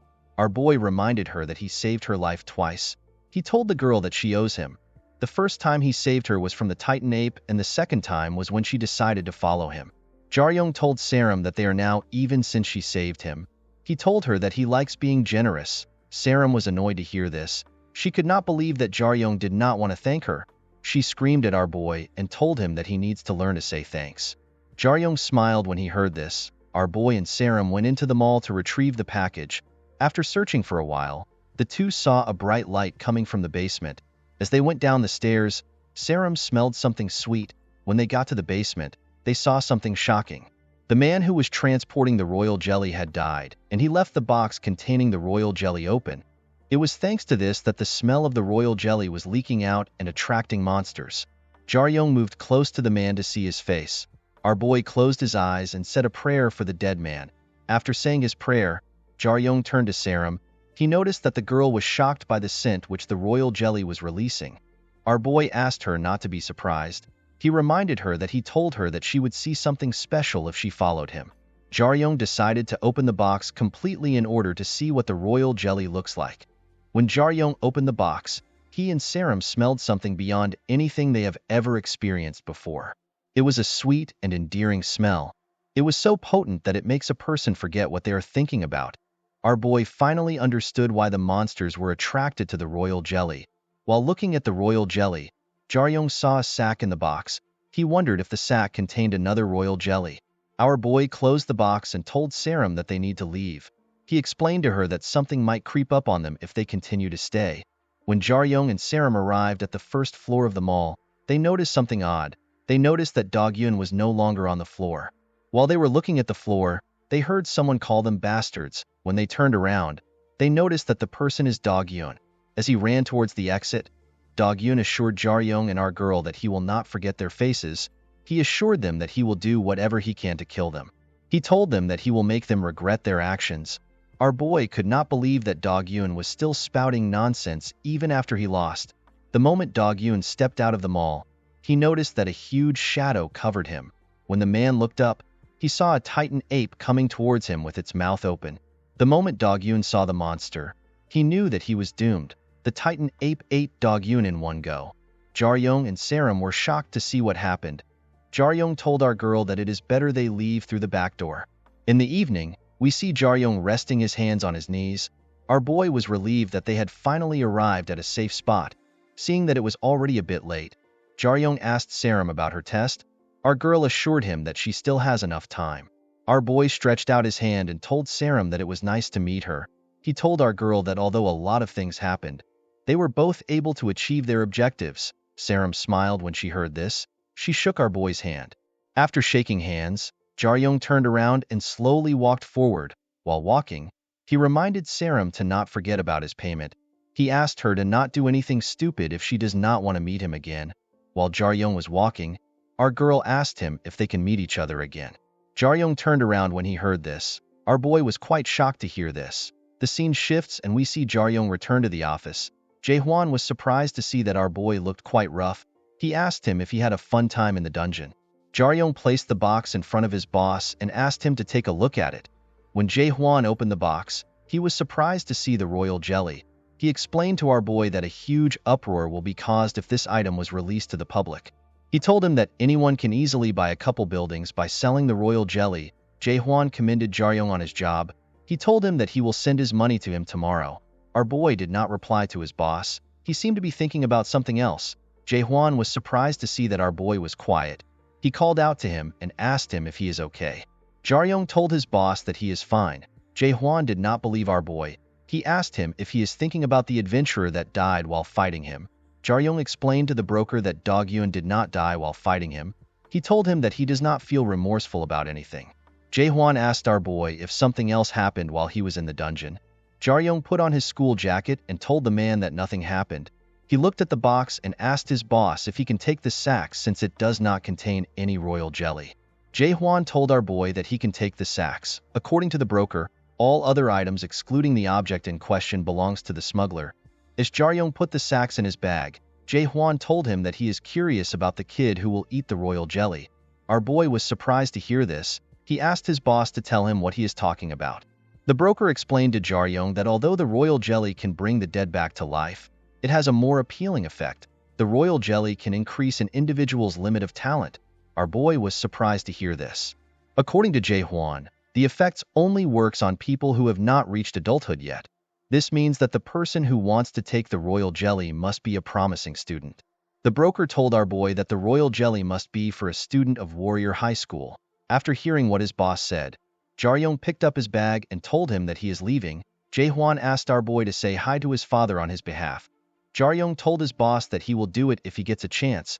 He revealed to Jae-hwan that his father has not been doing well recently. After our boy stepped out of the train station, he sees a large amount of ruined buildings in front of him. While looking at the buildings, Jaryong remembered what Saram said to him. The scene shifts and we are taken back to the dungeon. When Saram told our boy that she wants to meet him again, Jaryong asked her if she is interested in him. Our girl told Jaryong that she is serious. She explained to our boy that an entrance exam to her school will be holding in winter. Saram told Jaryong that Warrior High School will accept a handful of people. She asked our boy to apply. She told him that he has a good chance of getting in. Saram stretched out her hand and asked our boy to join Warrior High School. It is a known fact that no adventurer can explore a dungeon alone. It does not matter if the adventurer is extremely skilled. It is basically impossible for one person to combat every unexpected situation in a dungeon by themselves. In other words, a party is needed. Different adventurers with different talent use their strengths to make up for each other's weaknesses. This is the best way to explore a dungeon. According to Saram, Warrior High School has political factions in each grade. Jaryong was surprised to hear this. He asked our girl if the students fight with each other. Our girl told Jaryong that it is more serious than that. Saram explained to our boy that her grade has 2 factions. 2 of the top 3 students lead each faction. One of the leaders is Diav and the other leader is an elf girl. Our boy asked Saram if students form parties within the faction. Our girl told him that they do. Jaryong realized that Saram was not in a party because she does not belong to a faction. He asked her if the teachers do not interfere in the issue. Saram told him that the teachers do not interfere because it is a student's responsibility to get into a party. Jaryong did not know what to say to this. Saram knew that our boy was going to say that she was not in a party because she is not skilled. Our girl explained to Jaryong that she knows that she cannot become a great student. However, she was not so terrible that she would not be able to join a party. She revealed to our boy that students who do not belong to any faction are still able to form a party. Saram told Jaryong that the female leader does not like her.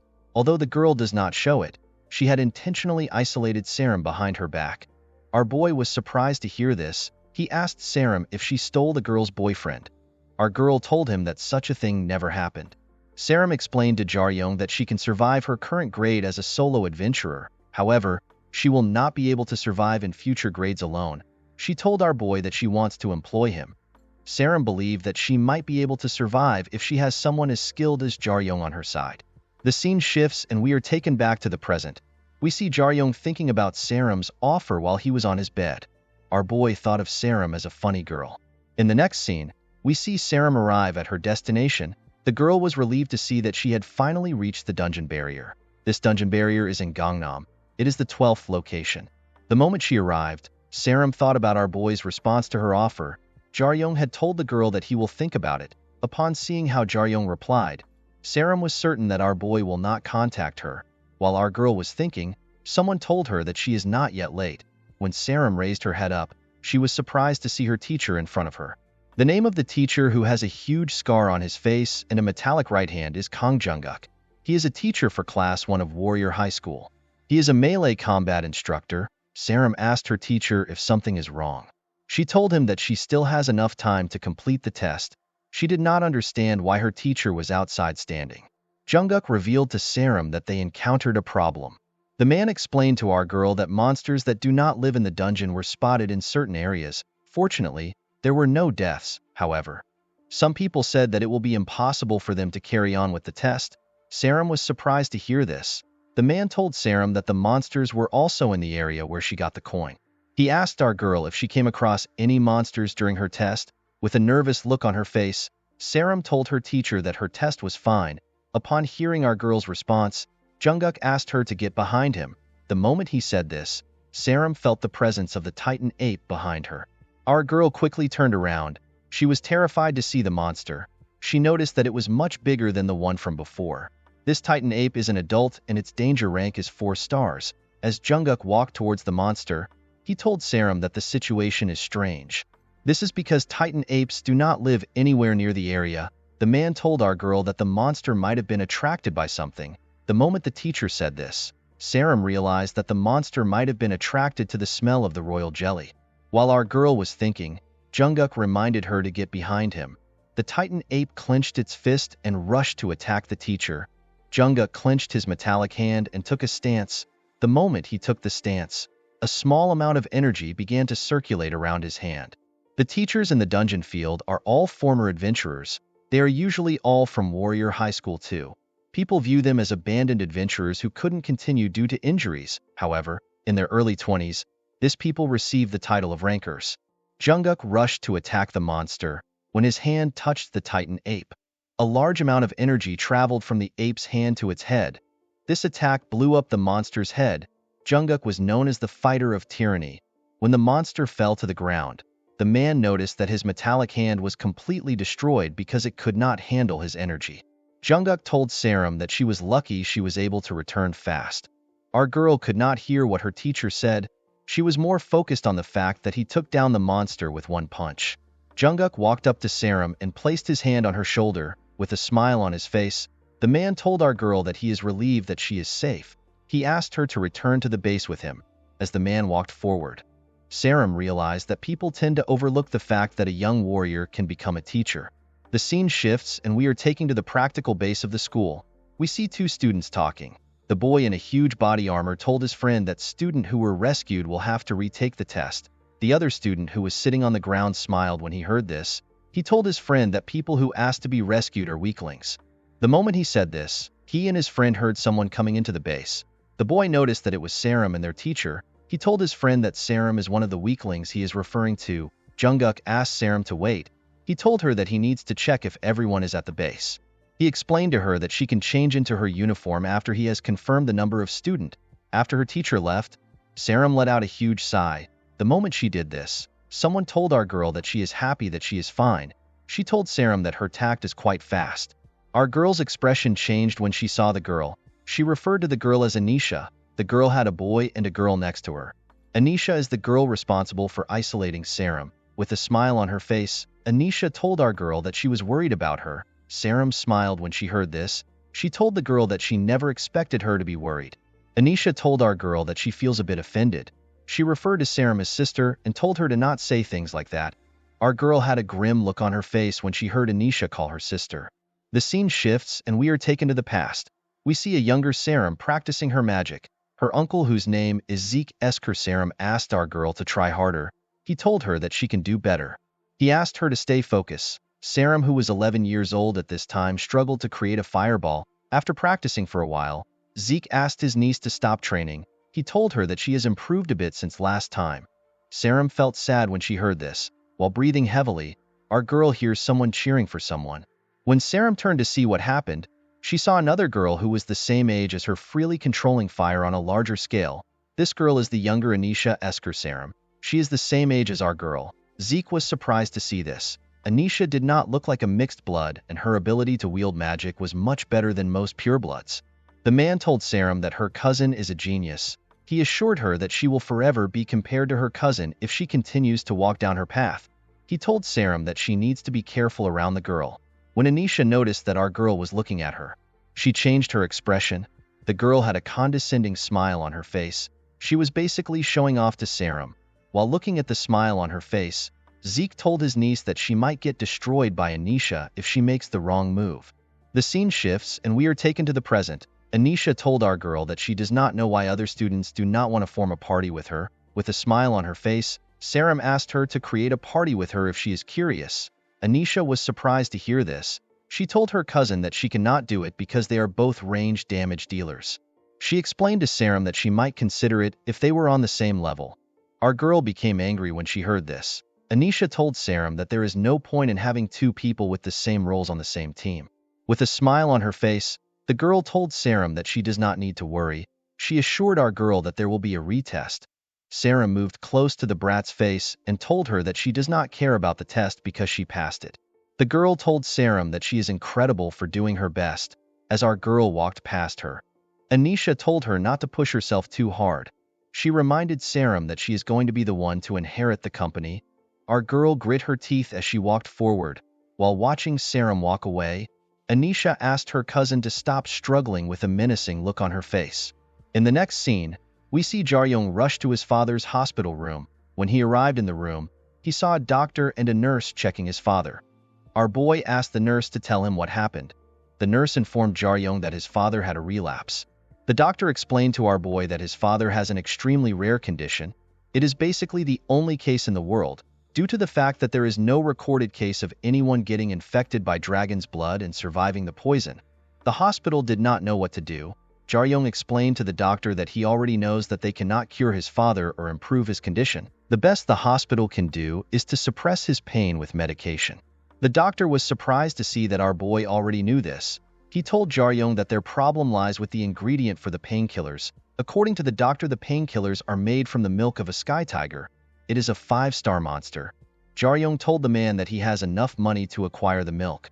The man explained to our boy that money is not the problem. The man revealed to Jaryong that there is a potion which adventurers are buying recently. A small dose of the potion can increase an adventurer's strength and resistance for a long time. The ingredient for this potion is also the milk of the sky tiger. Our boy was surprised to hear this. According to the doctor, the milk of the sky tiger used to be something that anyone can acquire as long as they have enough money. This was because the milk was considered useless even though it was precious. However, things have now changed. Companies and adventurers have decided to buy up stock. Jaryong was annoyed to hear this. He stood up and asked the doctor if he cannot get enough to help a dying person. The man explained to our boy that the amount needed to help his father is equivalent to the amount that is used to make 10 potions. The doctor told Jaryong that the government would have gotten involved if the milk was needed by a large amount of patients. However, there is only one patient in the entire world that needs it. The government would never give up such a huge profit for a single person. Jaryong was shocked to hear this. He did not know what to do. The doctor told our boy that he will do what he can, but he cannot operate well without the ingredient. The scene shifts and we see our boy sitting on a park bench outside the hospital. Jaryong took out his phone and dialed a number. Our boy called Sarum. The girl stopped training when she saw Jaryong's number. When she picked up the call, our boy asked her if her offer is still available. Sarum told him that it is. Jaryong told the girl that he has no choice but to accept the deal.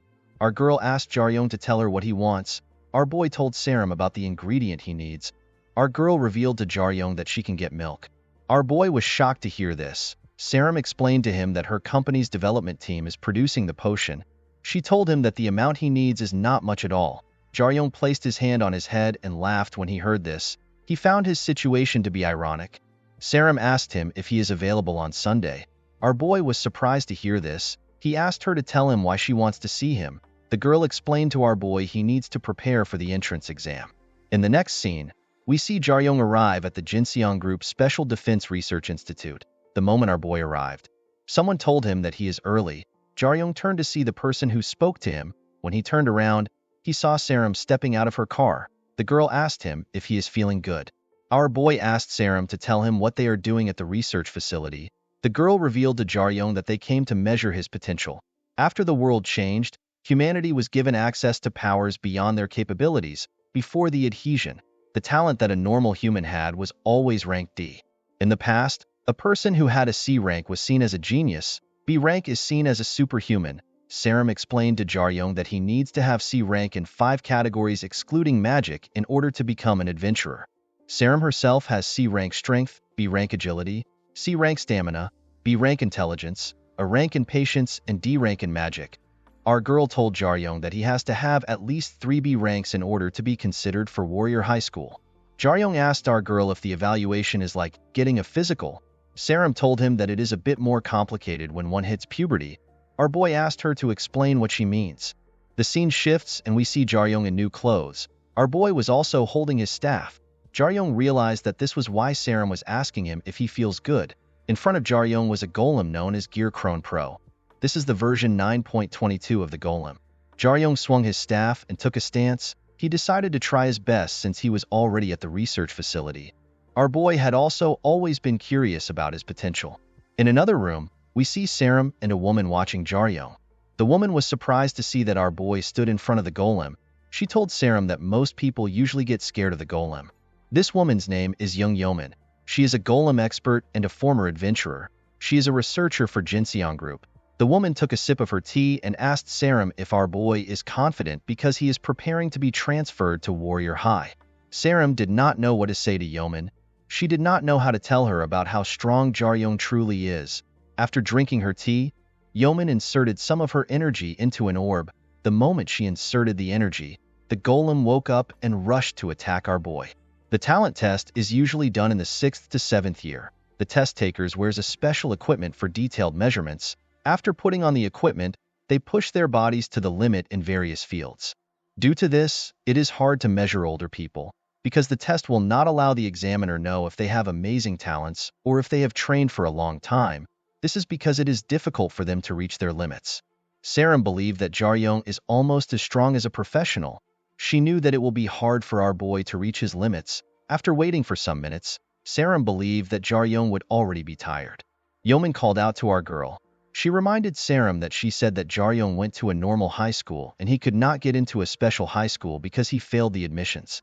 While looking at the golem which our boy demolished, Yeoman asked Saram to tell her the name of the school that rejected someone as talented as Jaryong. The researcher could not comprehend what was happening. She told our girl that even though the golem's difficulty is lowered a bit, it is still the same model used for pro adventurers. The researcher explained to Saram that Jaryong reads the golem's pattern after dodging a few times. He found an opening in the golem's defense and countered it. Yeoman could not believe that someone would be so talented.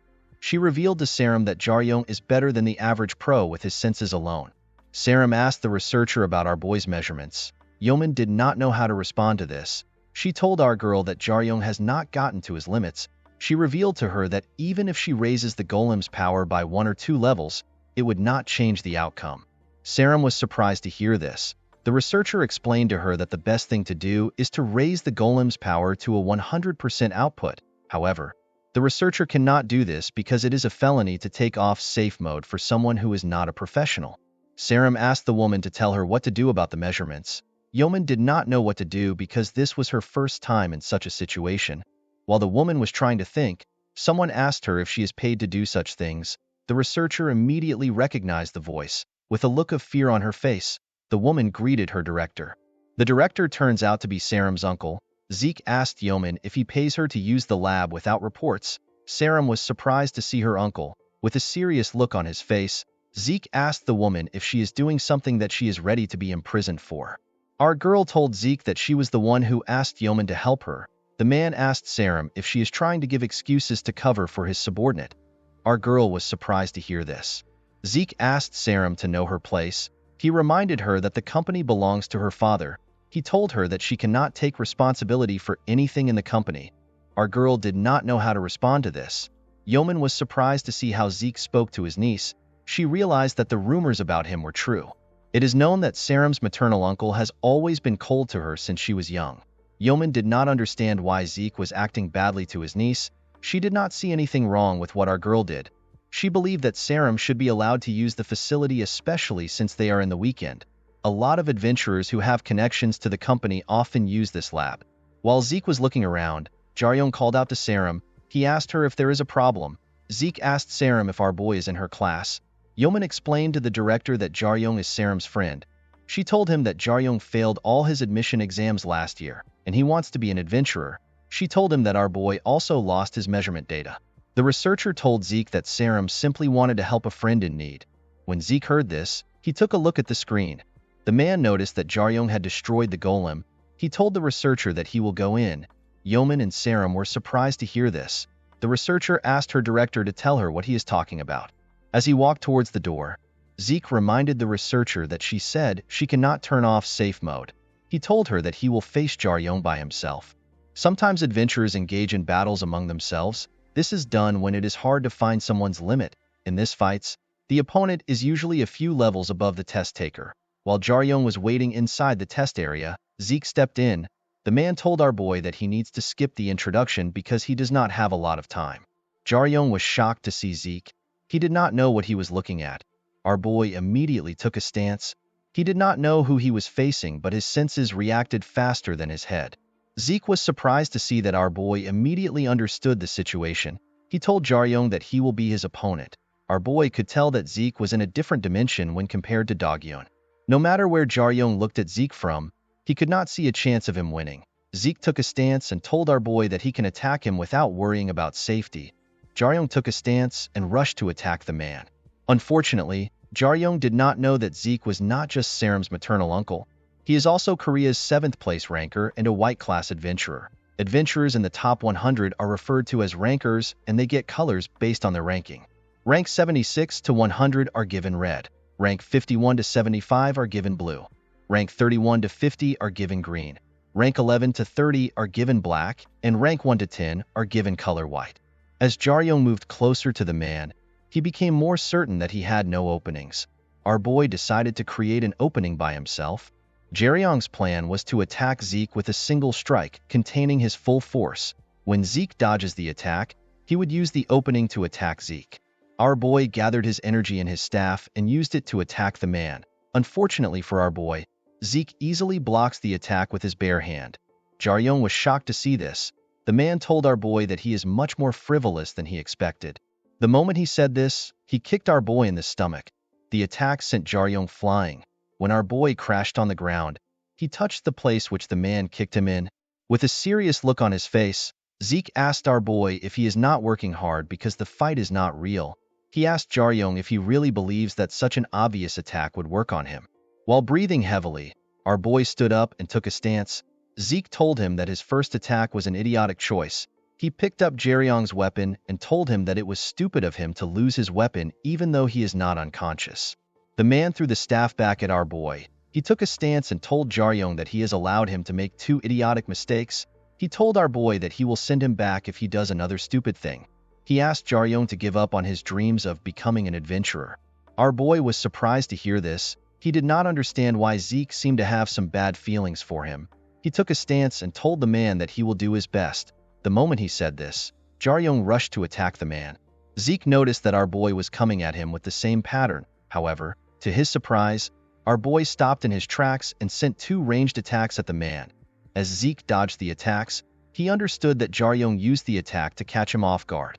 However, the man did not believe that this was enough. As if Jaryong was in his mind, he told Zeke that they are just beginning.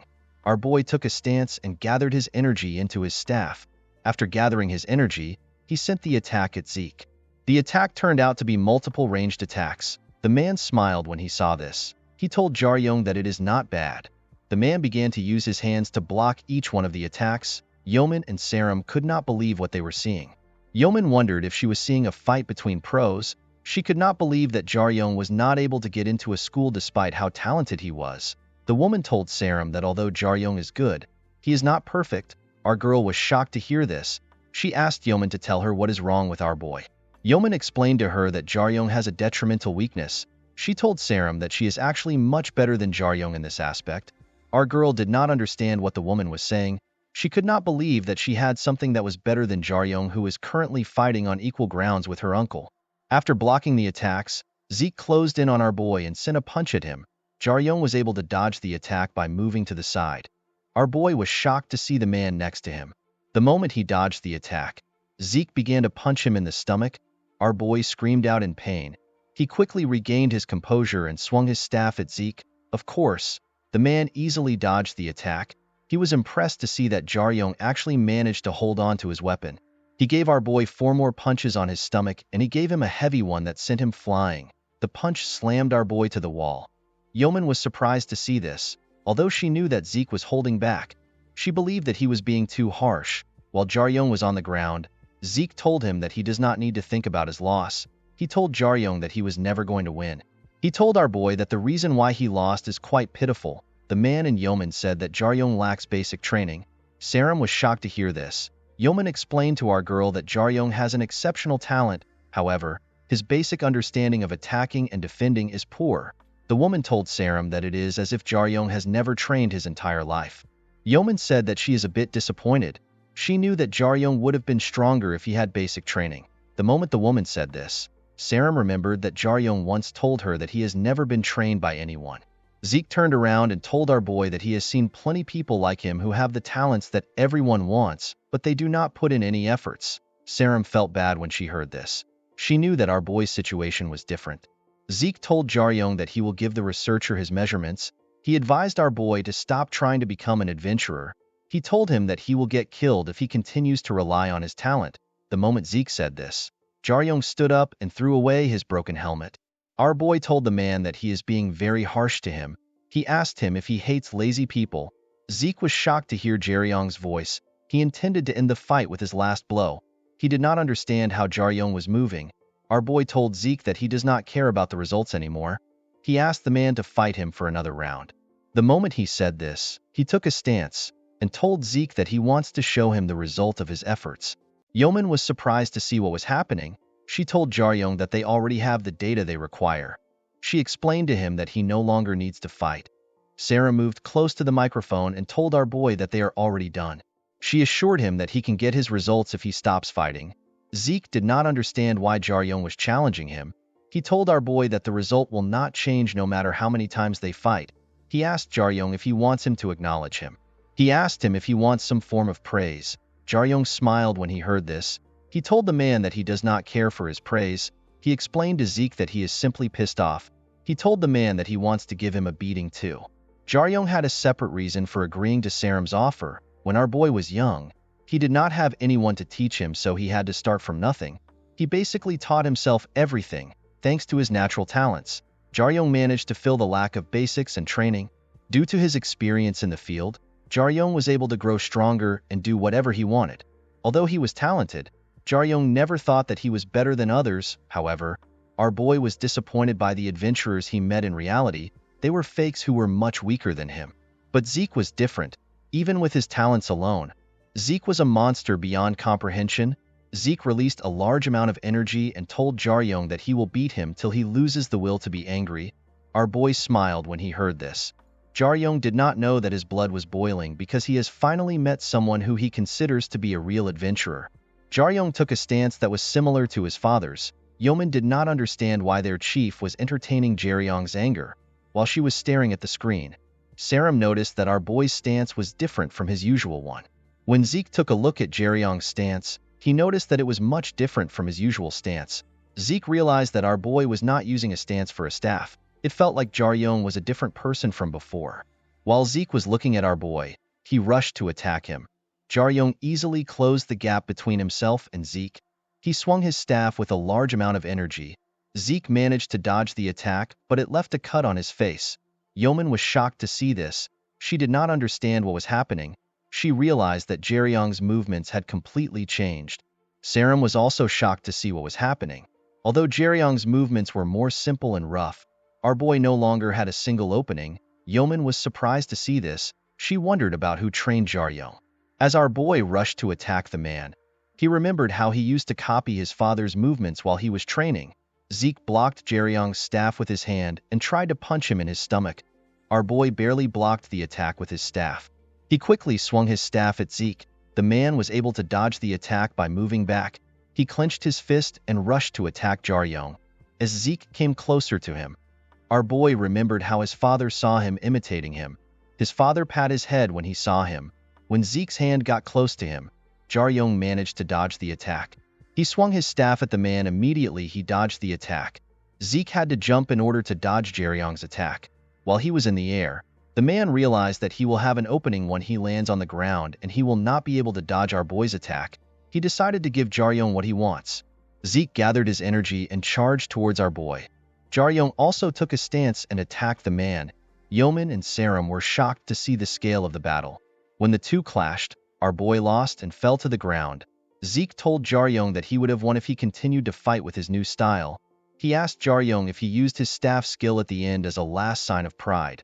While breathing heavily on the ground, our boy told Zeke that he used the technique because he ran out of what he memorized.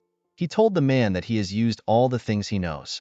Immediately he said this, Jaryong slowly lost consciousness. Before closing his eyes, our boy realized that he ended up getting more beaten up. He was happy that he actually managed to fight to his fullest. The moment he lost consciousness, Zeke moved close to him and took a look at his face. Sarum entered the training ground and called out to her uncle. The man asked her to keep quiet. Zeke's Sarum is famous among the highest rankers for his sharp attitude. The reason why no one complained about it was because of his overwhelming skill. Zeke put some energy into his hand and placed his hand on our boy's head. A blue light came out of his hand. Immediately the light came out of his hand. Jaryong's face and body was completely healed. The man stood up and told Sarum that he has healed all of Jaryong's injuries. Zeke is not just a white class adventurer, he is also the greatest healer in Korea. As he walked past his niece, he asked her if Jaryong's name is Yoo Jaryong. The girl told him that it is. Zeke smiled when he heard this. He could not believe that he was meeting Yoo Sung's son at his research facility. The scene shifts and we see Zeke step out of the research facility. A huge man wearing glasses told Zeke that he should have texted him if he was going to be late. The man explained to Zeke that they are going to be late to the briefing again. He told him that people will assume that it is his fault that they are late. Zeke threw his jacket into the man's car and told him that something came up. With a smile on his face, the man told Zeke that he heard he was dueling a kid. He asked Zeke if he was dueling multiple people. The moment the man said this, he saw something shocking. The man saw that Zeke had a cut on his face. He could not believe that a white-class adventurer got injured. Zeke did not understand why the man was overreacting. The man asked the elf if he really has a cut on his face. Zeke could not believe that the man was asking such a stupid question. He told him that it is a cut. The man asked Zeke if Jaryong is actually 16. Zeke corrected him and told him that Jaryong is 17. He stepped into the car and told the man that Jaryong is applying to Warrior High School in winter.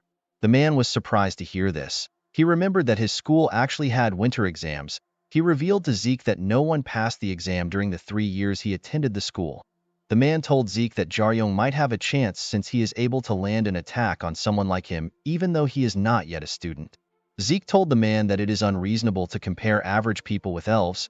He revealed to the man that there is probably no difference between him and Jaryong. The man smiled when he heard this. He told Zeke that there will be some differences. This man's name is Kang Jianho. He is a black class adventurer who is ranked 19th in Korea. He is the leader of NYX, which is Korea's #1 attack squad. With a bright smile on his face, Jianho told Zeke that he probably has an edge over Jaryong in age and talent. It has been a year and 7 months since Jianho has graduated from Warrior High School. Zeke decided to not argue with the man. He told the man that it is his first time seeing his new car. He asked the man to tell him how much he bought it. As they drove off, Jianho told Zeke that he just ordered for the car recently. He assured the elf that he does not spend his money recklessly anymore. Zeke asked the man to tell him the price of the car. Jianho revealed to the elf that he bought the car for 3.5 billion won. Zeke was shocked to hear this. The scene shifts and we see our boy wake up in a different room. When Jaryong looked at his body, he noticed that he had completely healed and he was no longer in pain. While he was looking at his body, Sarum enters the room holding 2 cups of coffee in her hand. The girl asked Jaryong to tell her why he continued fighting. She asked him if he believed that he could win. Our boy told her that he knew that he could not win. He explained to her that he got angry because Zeke provoked him first. Sarum was surprised to hear this. She told Jaryong that her uncle would not try to fight him. Our boy was surprised to hear that Zeke is Sarum's uncle. Our girl revealed to him that Zeke is her uncle from her mother's side. Jaryong finally understood why Zeke was strict to him. He told Saram that she must have a good relationship with her uncle. He told her that he can tell from the way Zeke treats her. Saram was surprised to hear this. She asked Jaryong if he knows what he is talking about. Our boy realized that Zeke was harsh on him because he was worried that a weird guy was trying to take advantage of his niece. Jaryong completely understood Zeke's behavior. Saram explained to our boy that her uncle is a very stern person. Jaryong did not believe our girl. While the two were talking, Yeoman stepped into the room. She asked our boy if he is feeling any pain at all. Jaryong revealed to the woman that he is completely fine. With a smile on her face, Yeoman explained to our boy that even his past injuries were also healed. She revealed to Jaryong that Zeke is actually the greatest healer in Korea. Our boy was shocked to hear this. He could not believe that Zeke was a healer even though he was so overwhelmingly strong. Yeoman took out a tablet and told our boy that she just received his results. She gave the tablet to Jaryong so he could see it for himself. According to the result, our boy had B rank strength, A rank stamina, A rank agility, C rank intelligence, D rank magic, and B rank patience. While looking at his results, Jaryong asked the woman if his result is good. Saram snapped when she heard this. She called Jaryong an idiot and asked him to shut up. Yeoman did not know what to say to our boy. She wondered if he was actually trying to get into warrior high school. In order to become a first-class adventurer, one needs to have at least B rank in their stats. However, the individual also needs a balance of stats. For example, B rank agility stats is useless if you do not have enough stamina. Even with high strength, one cannot bring out their true potential with just stats and strength. According to Saram, it is impressive when normal people have just one stats that is C rank or above. It is a completely different thing when a person has more than two stats that are above C rank. People who have C rank in strength, agility, and stamina are 1 in 10,000. They are able to play their roles as combatants. A person that has 3 B rank stats in all three categories is 1 in 500,000. Saram explained to Jaryong that he is already among the best adventurers with his stats alone. Although our girl said this, she knew that Jaryong's stats were more ridiculous than normal.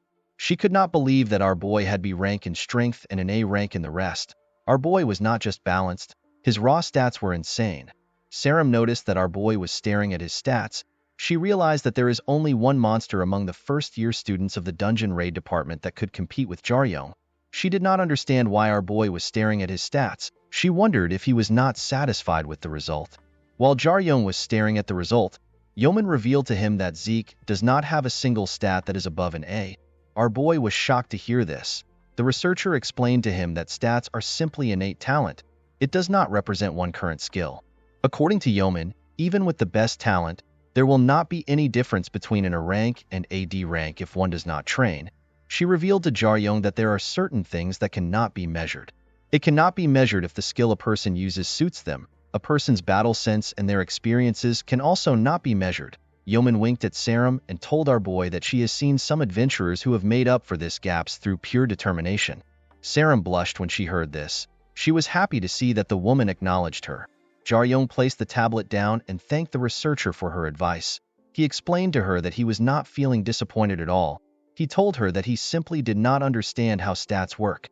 Jaryong revealed to the woman that he still has a long way to go when compared with someone he knows. Yeoman was surprised to hear this. She asked our boy if the person is famous. Jaryong smiled and told the woman that the person might be famous. Our boy was referring to his father. Since Jaryong has gotten his stats, Saram told him that he can leave. She explained to him that they will meet next weekend. Yeoman was surprised to see that Jaryong wanted to leave. She told him that it is better he visits their production department while he is around. Saram was surprised to hear what the researcher said. She explained to Yeoman that she does not know anyone in the production department. She told the woman that her uncle will not give her his approval. Yeoman smiled when she heard this. She revealed to Saram that her uncle has already given them his approval. Our girl was shocked to hear this. Yeoman explained to her that Zeke told her to take Jaryong to the equipment production department. The man told Yeoman to tell them that Jaryong is his guest. He asked the woman to tell them to make a weapon for Jaryong regardless of the cost. Saram was shocked to hear this. Our boy did not understand why the girl was freaking out. According to Yeoman, high-quality weapons and armors are the dream of every adventurer. Even if the adventurer is extremely talented, when the quality of a weapon is subpar, it will not be able to withstand the power of the owner. Therefore, as an adventurer's skill increases, equipment of higher quality will be required for them to use their skill at will. Upon hearing this explanation, Jaryong understood why he needed a weapon. He asked Saram if he really needs an equipment at the moment. Our girl was surprised to hear this. Jaryong explained to her that Warrior High School is still just a school. He asked her if they won't just receive usable equipment from the school. Saram and Yeoman could not believe that our boy was spouting nonsense. Saram realized that it is her fault for not explaining things to our boy. She told Jaryong that he would be right if her school was a normal adventurer's school. According to our girl, in order to give students an even playing field, each school implements different regulations on the equipment that can be used. Our boy asked Saram if Warrior High School operates differently from the normal school. He believed that Warrior High School should be able to do this easily since they have the largest funds. Yeoman explained to Jaryong that their school is simply built on different principles. Yeoman turns out to be a Warrior High School graduate. She told Jaryong that there is going to be differences in talents and ability, so obtaining a good equipment is seen as an ability itself. Due to this, students are required to bring their own equipment to school. Jaryong believed that this was a stupid system. He told Yeoman that the system simply favors people who are born into wealthy families. He could not believe that it is seen as an ability to be born into a wealthy family. Saram was shocked to hear what our boy said. Yeoman told our boy that he is correct. She revealed to him that it is actually quite possible for someone to obtain good equipment without having a lot of money. Jaryong was surprised to hear this. According to the researcher, the fact that a student makes it into Warrior High School means that they can be seen as a first-class adventurer. In other words, the student has the potential to become a star. Yeoman told our boy that they will be people willing to invest in his talent as a star. She told Jaryong that many companies will become interested in him once he gets into Warrior High School. She explained to him that the companies are interested in his potential modeling gigs or a percentage of his earnings after graduation. The woman revealed to him that the companies have plenty offers in exchange for funds. With a confident smile on her face, Yeoman revealed to Jaryong that she received a scholarship from Jinseong Group and she got a guaranteed job as a researcher until retirement. Our boy clapped for the woman when he heard this. Saram did not understand why he was clapping. The researcher explained to Jaryong that there are plenty opportunities for him to prove himself amongst his peers. However, he has to pass the test first. The woman revealed to our boy that the transfer exam is harder than the normal entrance exam. She told Jaryong that he has to do his best to prepare.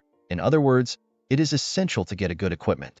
The woman turned to the exit and told Saram that she simply has to go to the underground refinery now that she has received the details. With a smile on her face, Yeoman wished our boy good luck. She told him to do his best to get into the school. The scene shifts and we see Saram and Jaryong at an elevator door. Our boy told Saram that a lot of people must be preparing for the transfer exam. Our girl revealed to Jaryong that she is also planning to help him with her money. Jaryong used his hand to cover his mouth and looked at Saram like an anime character. Our girl told him that his facial expression is pissing her off. When they stepped into the elevator, Saram tapped a button. She revealed to Jaryong that the amount of money a person has is not important when getting an equipment. She told him that the most important part is the person creating the equipment. She revealed to Jaryong that Jinseong Group production department is one of the best in the world. When they arrived at their destination, the door slowly opened. Before the door fully opened, Jaryong told Saram that the differences in equipment is probably not very large.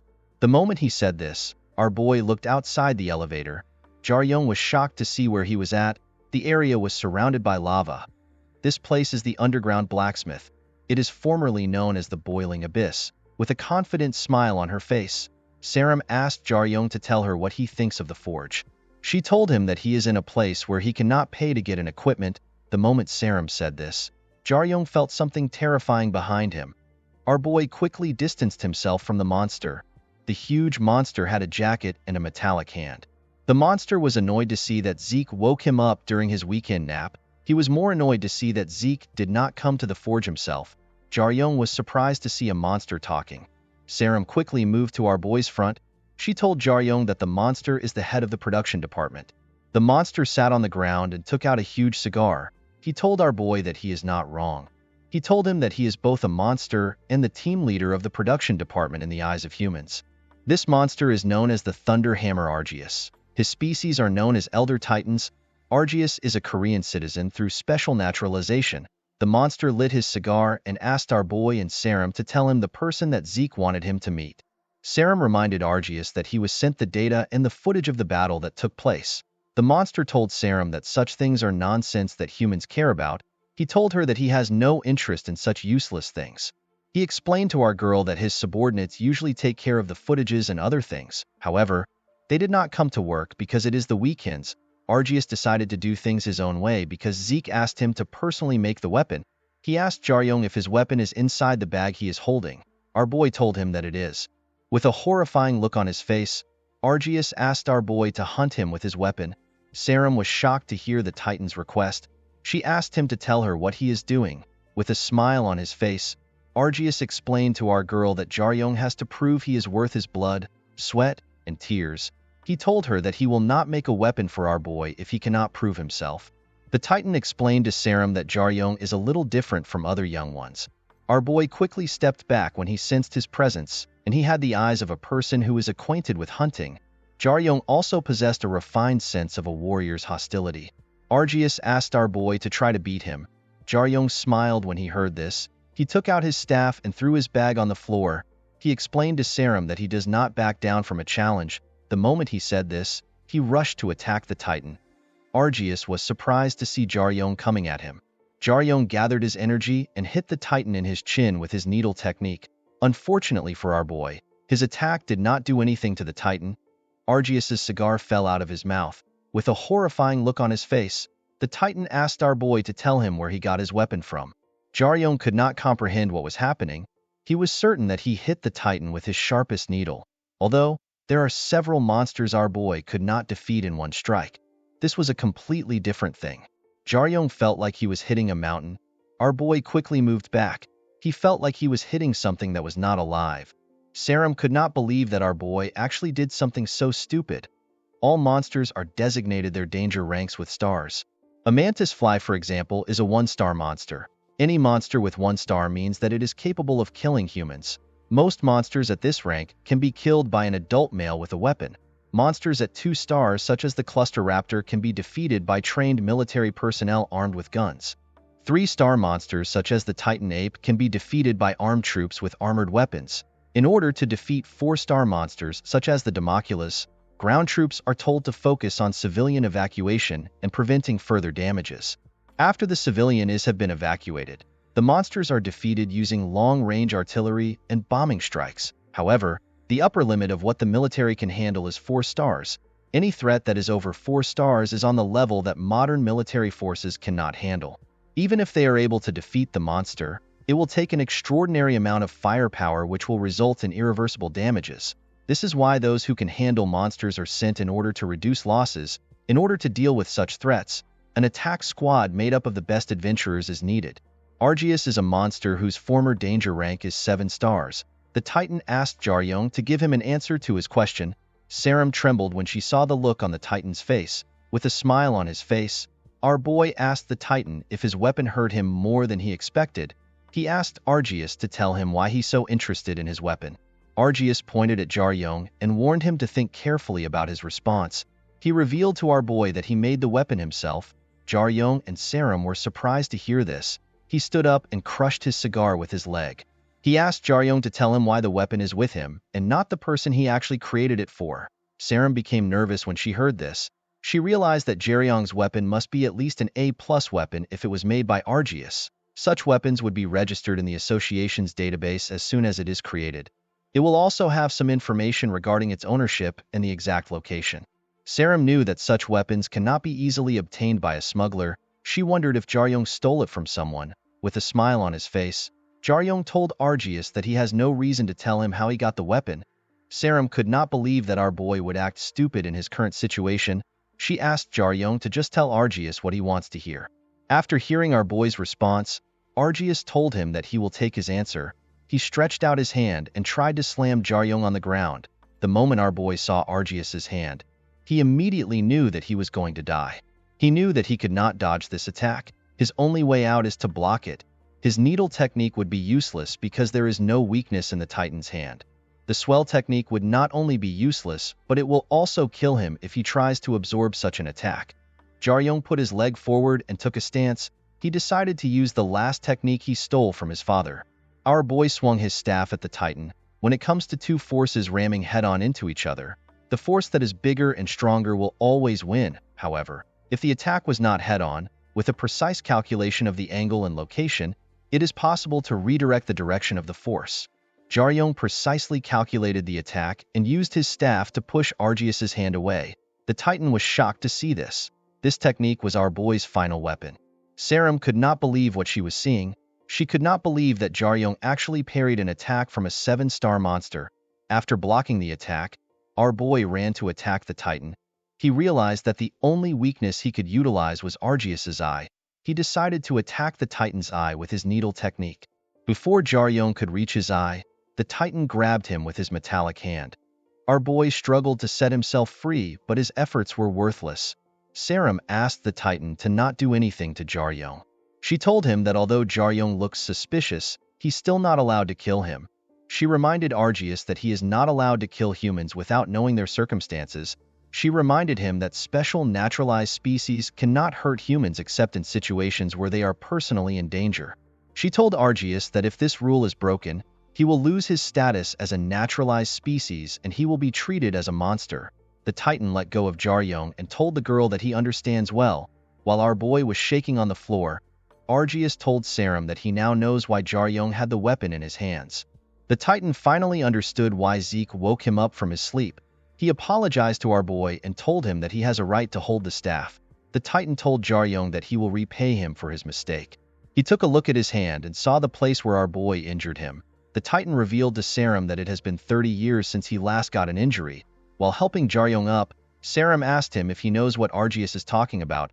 Argius asked our girl if she knows the reason why he works for humans. Saram reminded him that he is working for humans because of the Gabyuk attack squad that hunted him years ago. The Titan told our girl that she is wrong. He could not believe that this was the story that humans knew. He revealed to Saram that the attack squad could not even touch him. He told her that he was hunted by a single human. He explained to her that the person managed to cut off his hand and even had the chance to take his life. However, the person decided not to kill him. Argius revealed to Jaryong that the person he is talking about is his father. Elder Titans are the strongest race among the giants. They have an almost endless lifespan.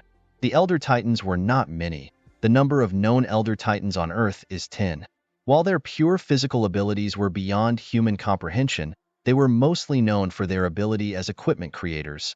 Creating equipment with special powers or artifacts is an ability that all Elder Titans were innately born with. The only other species that have this ability were the dwarves. However, unlike the Elder Titans, the dwarves decided to coexist with humans. Not only did the Elder Titans decided to not coexist with humans, they viewed humans as worthless beings.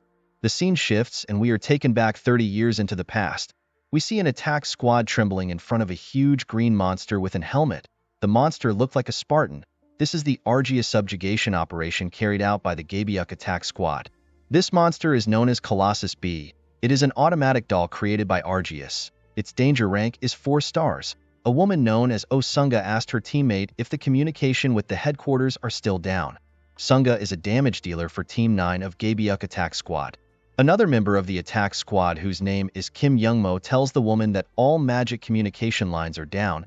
He told her that something is blocking their signals. Youngmo is responsible for utility and buffing the members. Another member whose name is Park Jongman alerts his teammates that the monster is coming at them. Jongman is the team leader and the tank of the team. The moment Jongman warned his teammates, the monster swung its sword at them. Jongman was able to use his shield to block the heavy attack. The moment Jongman blocked the attack, Sunga moved away from him. The woman jumped and moved behind Colossus B and tried to attack it from behind. She gathered her energy into her sword and swung it at the monster's head. Unfortunately for Sunga, her attack barely scratched the monster's helmet. The woman was horrified to see this. Colossus B glared at the woman as if it was looking at an ant. It used its shield to slam Sunga into a wall. Youngmo began to tremble when he saw this. He could not comprehend what was happening. Gabyuk attack squad were considered one of the best dungeon subjugation squads. However, in the Boiling Abyss, a dungeon that belongs to the Elder Titan Argius, the team was completely useless. The team already had to deal with 7 Colossus B, unfortunately for them. Each time they killed one of the monsters, another one comes out. Youngmo did not know what to do. He did not know how the other team was going to survive if even the main team could not do anything. While Youngmo was thinking, his leader asked him to get out. With a smile on the man's face, He told Youngmo that not all of them will make it out of the dungeon alive. The moment Jongman said this, the monster swung his sword at him. Jongman immediately used his shield to block the attack. He activated a skill known as Potential Trigger. The skill allows him to use all his remaining energy to increase all his physical capabilities. Once the skill's active time is over, the user will be incapacitated. The moment he activated the skill, Jongman used another skill known as Shield Slam. A bright light came out of his shield, and he used it to slam the monster into the wall. Youngmo told his team leader that it is dangerous for him to use Potential Trigger. With his face filled with determination, Jongman reminded the man that they cannot all get out of the dungeon. He told Youngmo that he will not be able to defeat the Colossus Bee with the energy he has left. He asked the man to run away while he buys him some time. Jongman turned to his comrade and told him that he might still have a chance to survive. The moment he said this, Jongman felt something terrifying. When he turned around, he saw Argeus step into the room. The Titan wore a body armor and held a sword covered in flames. Argeus was surprised to see that his automatic doll had not yet fully gotten rid of the bugs. The moment the two men saw the Titan, they instinctively knew that they were going to die.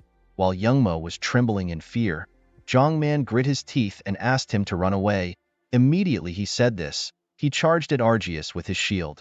The man believed that he would be able to buy some time if he directly charges at Argeus. Unfortunately for him, the Titan simply swung his sword at him and burnt him to death. As Jongman's body fell to the ground, Argeus told him that he is inferior. He told the man that his body and his equipment are all inferior. He could not believe that humans were the leaders of this world. He said that Earth might already be doomed. The moment Argeus said this, he saw something surprising. Youngmo stood in front of him. Although he was trembling, the man pointed his wand at the Titan. Argeus told the man that his loyalty is actually heartwarming. Unfortunately, it has no meaning. While looking at the two monsters in front of him, Youngmo wondered about how he was going to fight two monsters that even his team leader could not face. While he was trembling, a man reminded him that he told them that the dungeon is not safe. This man turned out to be Yoo Jaryong. Song, who happened to be shirtless, told the man that it is better if they collect information little by little, and then team up to increase their chances. He asked the man to tell him the point of being the first to clear a dungeon. Youngmo was shocked to see the man next to him. He asked him for his identity. Song explained to the man that the association received their distress signal and sent out a rescue team. He told the man that he is one of the volunteers. Song was 32 years old at this time. Youngmo did not understand why the man was not wearing an armor. Song explained to the man that he had to take off his chest plate because it was too heavy. The man asked Song if he is the only one who came. Argeus turned around and was about to leave when he saw Song. Our boy's father explained to Youngmo that he is the only one that managed to get to the dungeon early. The moment he said this, the monster swung its sword at him. Song easily cut off the monster's hand with his weapon. Youngmo was shocked to see this. Our boy's father was surprised to see that there was still a Colossus Bee that was alive. He asked Youngmo if there are still more Colossus Bee. At this point in time, Song was still an unnamed adventurer that was not known by many. Only the first-generation adventurers had heard about him. Rather than focusing on honor and accomplishments, he focused on rescuing others. This resulted in his lack of fame. The man gathered his energy into his weapon and took a stance. The Colossus Bee rushed to attack Song when it saw him gathering his energy. The moment the monster got close to him, Song swung his weapon and used it to split the monster apart. Argeus was shocked to see this. With a smile on his face, the man said that Argeus will be a little more difficult to deal with. It is thanks to the event that took place in this dungeon that made the world learn about Song. Youngmo could not believe what he was seeing. His entire team was barely able to face the monster, and yet Song managed to split it in half with his weapon. Immediately, he defeated the monster. Song asked Youngmo if he still has some mana left. Youngmo explained to the man that he does not have a lot of mana left. He assured him that he can still buff him. Song told him that he does not need any buffs. He asked Youngmo if he can use any levitation spells. He asked him to use the spell to take his teammates out of the dungeon. He revealed to him that his teammates are still breathing. Argeus pointed at Song and asked him if he believes that he will make it out of the dungeon alive. Our boy's father released his mana and told the Titan that he will not allow him to touch anyone in the dungeon. Argeus became enraged when he heard this. He swung his sword at Song. The man tightened his grip and released a large amount of energy. He used his weapon to parry the Titan's attack. As he slowly carried his teammates away, Youngmo turned around when he heard the sound of weapons clashing. The man could not comprehend what he was seeing. 10 years after the adhesion, most adventurers met a wall in their training. Their newly unlocked potential allowed them to approach the level of superhumans. The technology used to develop equipment quickly improved in order to better suit their stats. However, unlike the development in stats and equipment, the adventurers still lacked execution. The solution to this was human development. Humans needed to create a new martial arts that was completely different from common logic. Only a few people understood this in the past. Only a few researched on it. Song was one of these people. When Youngmo turned around, he saw Song fighting on equal grounds with Argius. After blocking the Titan's attack for a while, the man took a stance and gathered his energy. He used his energy to stop the Titan from swinging his weapon. The moment he did this, he moved close to Argius. While he was in the air, Song landed a heavy strike on the Titan. Youngmo was surprised to see this. He was happy to see that Song won. Unfortunately, his happiness was short-lived. The attack simply left a mark on the Titan's armor. While on his knees, Argius admitted to Song that he is different from the other humans. He told our boy's father that he is good at utilizing what he was given. While Song was breathing heavily, the Titan told him that the situation would be different if his weapon could hold half of his strength. Due to the fact that Song had not made a name for himself at this point, he could not afford to buy what was considered the best equipment.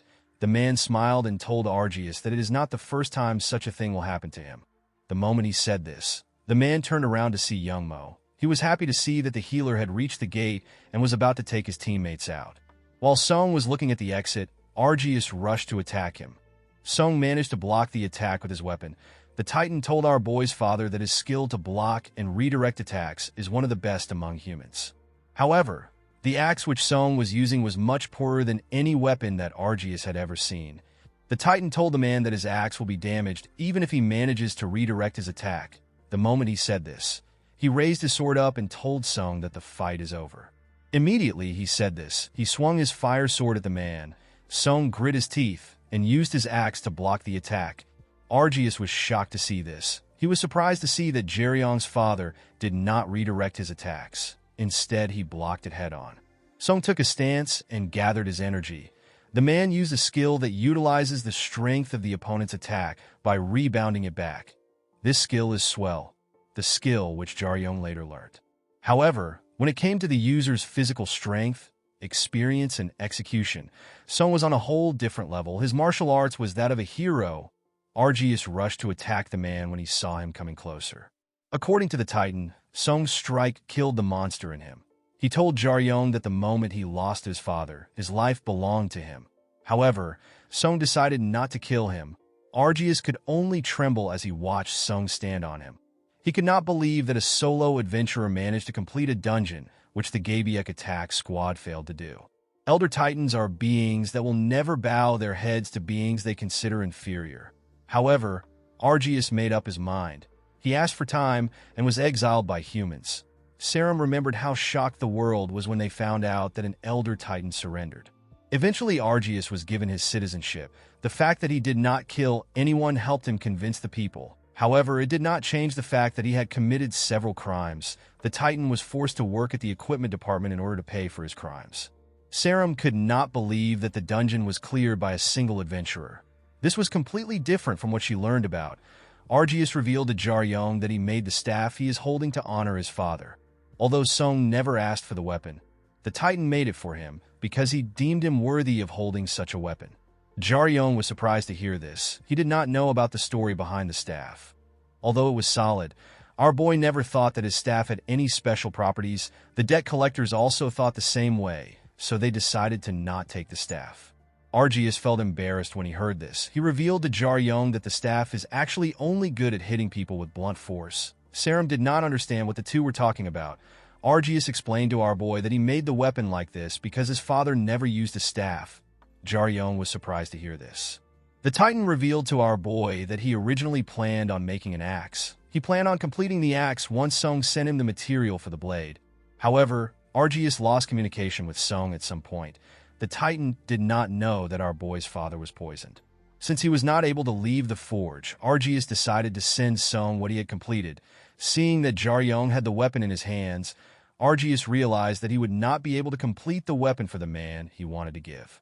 He stretched out his hand and asked our boy to give him the incomplete weapon with a smile on his face. The Titan told Jaryong that he will finish the weapon for him. In the next scene, we see Sarum and our boy step out of the elevator. The girl asked Jaryong if he is feeling all right. Our boy assured her that he is fine. He told her that he feels like he can trust Argius. The scene shifts, and we are taken back some minutes earlier. After taking a look at the staff, the Titan told our boy that he does not know the amount of time it will take him to complete the weapon. He asked Jaryong to be patient. He explained to him that masterpieces take time to be made. When they stepped out of the building, everywhere was already dark. Sarum reminded our boy that there is a holiday on Wednesday. She told Jaryong that she wants them to do some practice questions for the written exam with her. Our boy told her that he is fine with it. While walking, Sarum told Jaryong that his father must be an amazing person. She could not believe that his father was the one who cleared the boiling abyss dungeon. Our girl asked Jaryong if his father is in the hospital to get some rest after retiring. Our boy ignored Sarum's question and walked forward. He asked her to go home first. He told her that he needs some time to think for a while. Inside her car, Sarum took out her phone and searched on the Gabiek Attack Squad story on the Boiling Abyss dungeon. According to the article which she saw, the Gabiek Attack Squad successfully raided the Boiling Abyss and captured the dungeon with 5 members.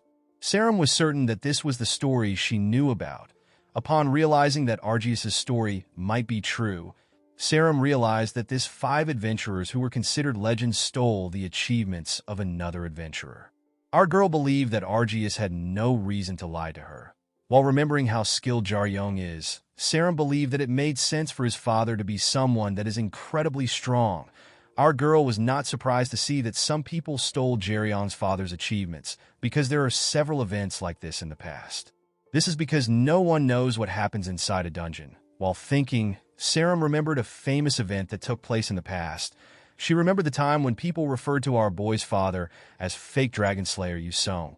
Although Song was considered one of the best adventurers in Korea at this point, it was proven that all his accomplishments were the results of false accounts and blackmail. Sarum remembered that Argius' case was brought up after Song revealed that he was injured. When our girl checked an article, she saw that the Gabiek Attack Squad said that they were the ones who defeated the Boiling Abyss dungeon and not Song. Our girl realized that Song might be Jaryong's father. While she was staring at the article, our girl gets a message from her school. She was asked to check the results of her practical test. The scene shifts, and we are taken to a teacher's staff room in Warrior High School. The staff room belongs to the Dungeon Raid Department. A woman known as Choi Sia thanked Jungkook for helping her. She apologized to the man for not allowing him rest during the weekend. Sia is a teacher for Warrior High's Homeroom 1 and 2. She is a magic instructor.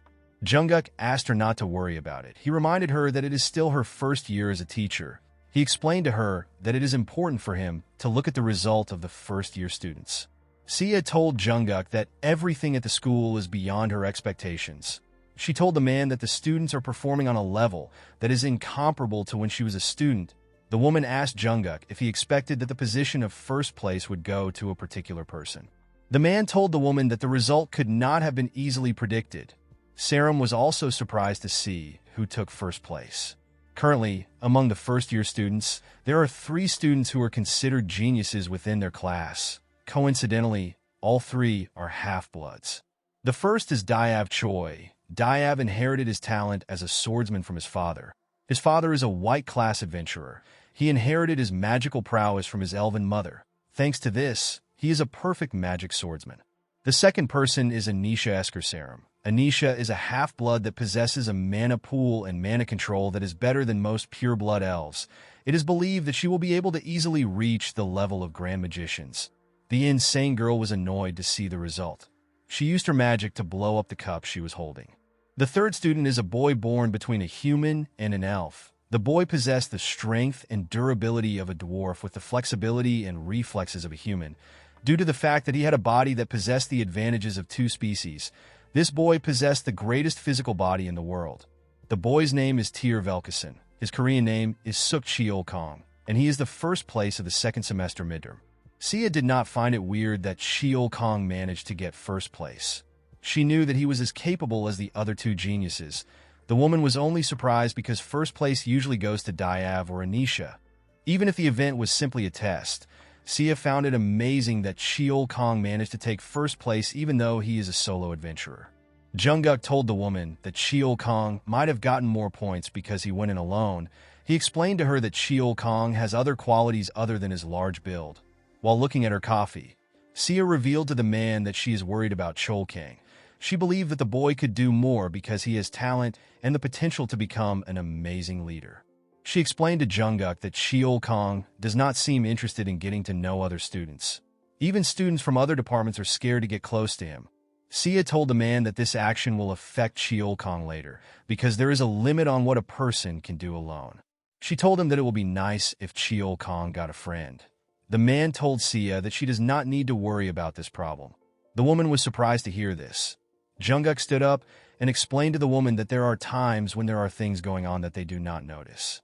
The man completely understood why Sia was worried about her students. With a smile on his face, Jungkook asked Sia to believe in Cheol Kong rather than worrying about him.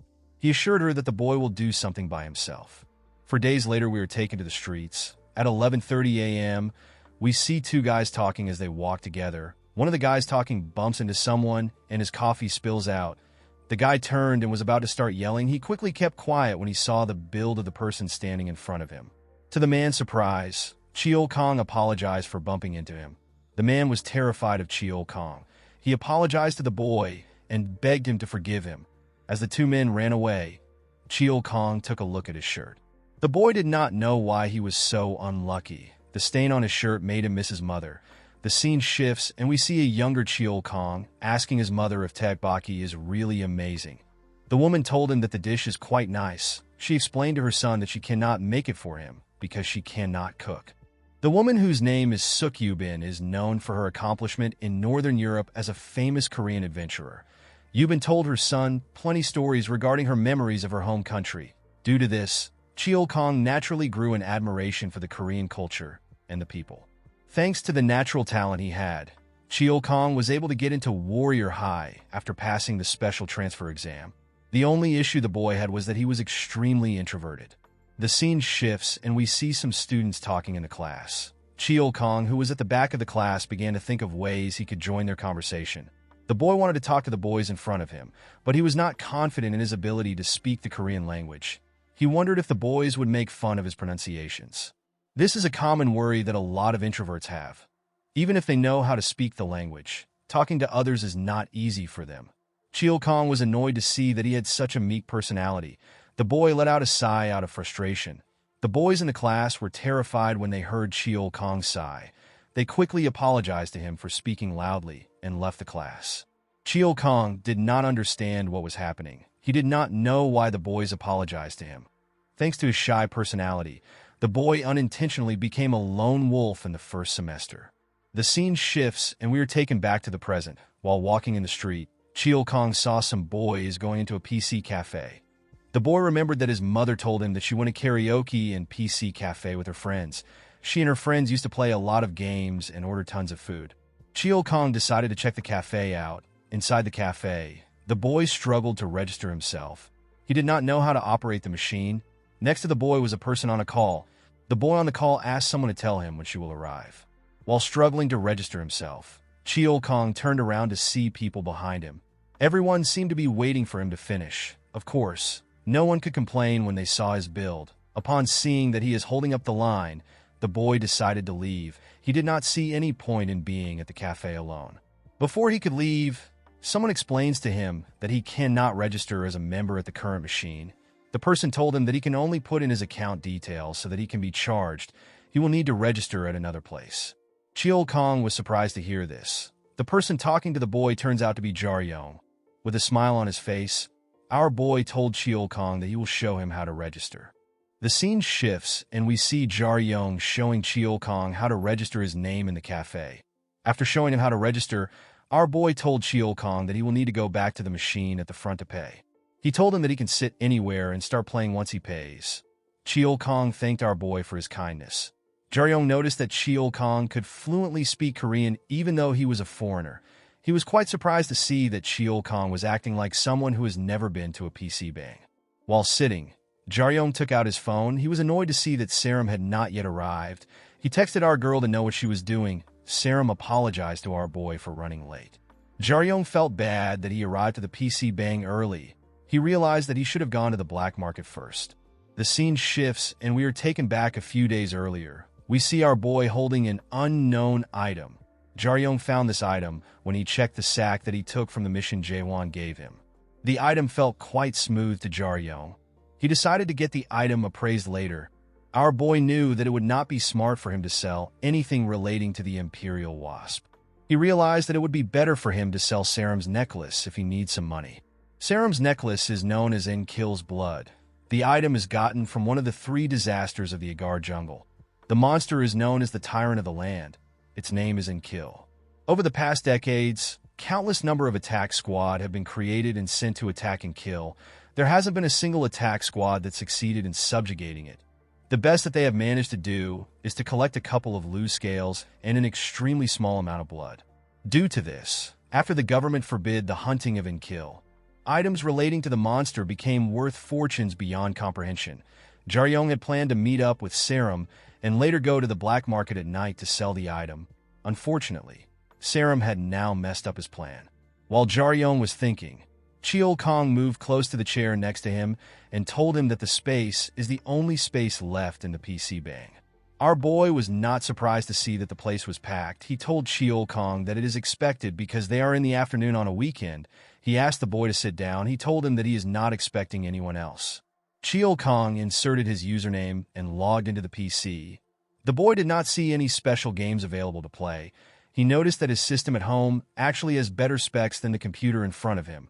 It turns out that Cheol Kong is actually a gamer.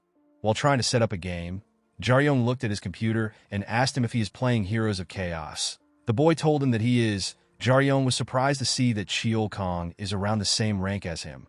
Our boy asked Cheol Kong if he wants to join him. He told the boy that the people he usually plays with are not available right now. Jaryong asked Cheol Kong if he wants to play a ranked game with him as a duo. The boy was surprised to hear this. Within some small regions in Seoul, there are abandoned pieces of land called scars. During the adhesion, areas which could only be described as cities were destroyed. Although a lot of these areas were restored, areas closer to dungeons were left alone. The abandoned areas between the walls that surround the dungeons and cities also serve a purpose. In a situation where monsters manage to get over the walls, they can act as a second protective measure. However, within the last 20 years, there haven't been many cases where monsters have managed to leave the walls on their own will. The scene shifts, and we see a man in a surveillance room giving someone confirmation to move. The moment he gave the confirmation, a medium-sized monster transport special vehicle began to move. Inside the vehicle, we see the driver complaining about his life. He could not believe that he was stuck driving a truck while his friends were earning a lot of money from hunting. The woman wearing an eye patch asked the driver to stop complaining. This woman's name is Jo Yena. She is 31 years old. She is a special operator of the Adventurers Association and a former gold-class adventurer. She retired because of her eye injury. Yena told the driver that he can quit and go back to hunting if he wants. She asked him to tell her why he is actually working as a driver in the first place. The man is also a special operator. His name is Sun Changwoo, and he is 22 years old. He is a former bronze-class adventurer who is perfectly fine. Changwoo did not know what to say to the woman. Yena reminded the man that he barely got his adventurer's license and his skills are not good enough for him to form a decent party. She asked Changwoo to not forget the reason why he is working for them. Changwoo told the woman that she did not need to say it in such a terrible way. He told her that he was simply complaining. Yena revealed to the man that she has gotten tired of his complaining. While driving, Changwoo and Yena felt a sudden vibration. Changwoo was surprised to see this. He asked Yena if one of the monsters they are transporting has gotten out. The woman told him that it is impossible for such a thing to happen. Yena stepped out of the car and ordered Changwoo to tell their headquarters that they stopped to check the vehicle. The moment she closed the door, Changwoo reported the situation to the headquarters. He told them that they simply stopped for a quick car check. After the man finished reporting, he wondered if something might happen. He quickly removed this thought from his head. He was certain that Yena will be fine because she could have become a ranker if not for her injury. While he was thinking, someone's blood splashed on the window of the vehicle. The moment the blood splashed on the vehicle, someone stepped inside the vehicle. Believing that it was Yena, Changwoo welcomed her back. He told her that she did good. To his surprise, a woman with white hair and yellow eyes thanked him for welcoming her. She told him that nothing was hard to do. This mysterious woman had torn Yena apart. The woman told Changwu that Yena was quite good for a government worker. However, her injury gave her a disadvantage. The woman picked up a tablet to see the list of the monsters at the back of the truck. While Changwu was shaking, the woman asked him if something is wrong. With a horrifying look on her face, the woman asked the man to start driving if he does not want to die. The scene shifts and we see Jaryong and Cheol Kong celebrate after they won their match. The two boys receive their foods immediately they finish their matches. Jaryong asked the boy if he is enjoying his food. He told him that they are really good at cooking at this place. Jaryong was surprised to find out that Cheol Kong is the same age as him. He explained to Cheol Kong that he does not look old. He told him that he simply has a big build. Our boy asked Cheol Kong about where he is schooling. Before Cheol Kong could answer, he and Jaryong heard a loud sound. The people at the cafe were surprised to hear this sound. They wondered if something exploded. Outside the building, we see a boy recording a truck that crashed into a building. This is the special truck containing monsters. The boy's friend told him that the driver must have been drinking while he was driving. He told the boy that they should call the authorities. The boy was more interested in recording the event. He assured his friend that someone would have called the authorities already. Above the building where the accident happened, we see the mysterious woman making a call. The woman was asked to return back to base. The woman was surprised to hear this. She told the person she was talking to that she wanted to crash the truck in the middle of Gangnam. The person told the woman that adventurers will soon flock to the site of the accident. The woman assured the person that she will not get caught. Upon seeing that the person did not respond, the woman accepted the order. She told the person that she will return immediately. The woman informed the person that she has already woken the monsters up. Immediately she said this. We see some monsters tear the truck open and jump out. Everyone in the area was horrified to see the monsters. The monsters turned out to be horned horrors. The number of their horns increased based on their growth. Their danger rank can drastically change depending on the number of their horns. Before leaving, the woman asked the person on the phone if someone bet that 50 people will die. With a creepy smile on her face, the woman bet that 100 people will die before the rescue squad can arrive. Immediately they saw the monsters. People began to run. A chubby boy who could not run fast got caught immediately. When the boy who was recording the accident and his friend heard how the boy was screaming, they froze in their steps. Before the monster could get to the boys, Jaryong appeared in front of it and used his leg to land a heavy blow on its face. The two guys were shocked to see Jaryong in front of them. Our boy's attack sent the monster flying. Jaryong turned to the two boys and asked them to start running. The boys were surprised to hear this. They immediately regained their senses and began to run. The moment the boys left, Jaryong took a look at the monster in front of him. He recognized the horned horror. Our boy believed that he could handle the situation because the horned horror only had one horn. While he was staring at the monster, another monster threw a bike at him. Our boy managed to dodge the attack by bending his head. When he looked up, he saw a horned horror with two horns. He moved close to the monster and landed a hit on its face. The attack did not faze the monster. It used its hand to attack our boy. Jaryong dodged the attack by moving back. The average lifespan of a horned horror is 5 to 6 years. Most of them die before they get the chance to grow another horn. However, about 8% of their population gets a second horn, the ability to repopulate, and a longer lifespan. They also gain strength beyond anything that can be considered normal. The horned horror in front of Jaryong raised its head and screamed out. Although the monster was fast and strong, they were not beyond something that our boy could handle. Jaryong was certain that he could take the monsters. While looking at his leg, which was shaking, our boy realized that the problem with the monsters was their durability. Compared to Pilju, these monsters were 3 to 4 times tougher. Our boy also had a huge disadvantage. He did not have his headgear, staff, accessories, and armor. He was just in regular clothing. Jaryong knew that he could easily take the monsters if he had an equipment. While he was thinking, a horned horror rushed to attack our boy. Jaryong managed to dodge the attack by moving out of the way. The monster's attack crushed the wall it hit. It took its hand out of the wall and glared at Jaryong. The monster has a danger rank of 3 stars. Upon seeing that the horned horror was aiming for him, Jaryong looked for a weapon around him. Our boy found a do not enter sign. He removed the sign itself and took out the rod. The moment the monster saw Jaryong taking out a weapon, it rushed to attack him. Our boy immediately took a stance and put some energy into the rod. He tightened his grip on the rod. To his surprise, the monster jumped over him. Our boy quickly turned around. He did not understand what was happening. The monster ran to meet some boys who were behind Jaryong. The three boys were frozen in fear. The moment the monster landed on the ground, it rushed to attack them. When it comes to the danger rank of a monster, the difference between 2 and 3 stars is very large, but when it comes to their destructiveness, they are both monsters beyond human comprehension.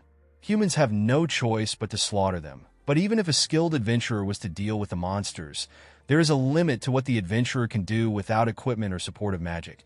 The only exception to this are those who train their inhuman physiques to the max. They are the best of tanks. Cheol Kong is someone like that. The boy appeared out of nowhere and caught the monster's punch before it could land on the little boys. He grit his teeth and sent the monster flying. The monster quickly regained its balance. Although Cheol Kong managed to push the monster back with his pure strength, he knew that he could not severely damage a 3-star monster without any equipment. The monster stood up and screamed at Cheol Kong. While it was screaming, Jaryong appeared behind it. Our boy was annoyed to see that the monster ignored him. He used needle to pierce the monster at the back of its neck.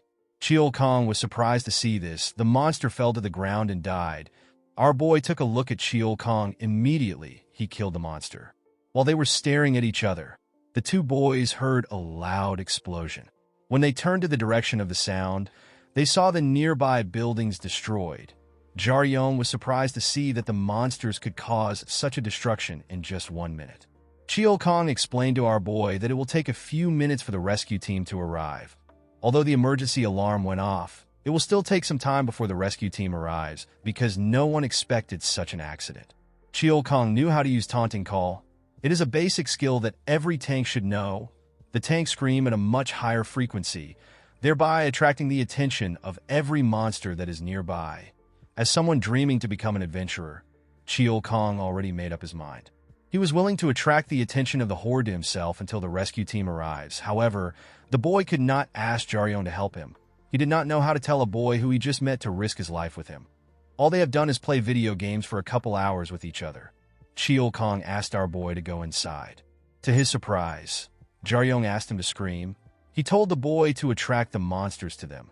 Cheol Kong warned our boy that things will become much dangerous once he does this. Jaryong asked him to do it. He reminded him that he was going to use the skill even if he did not say anything. Our boy explained to Cheol Kong that he would have thought of his choices if he was alone.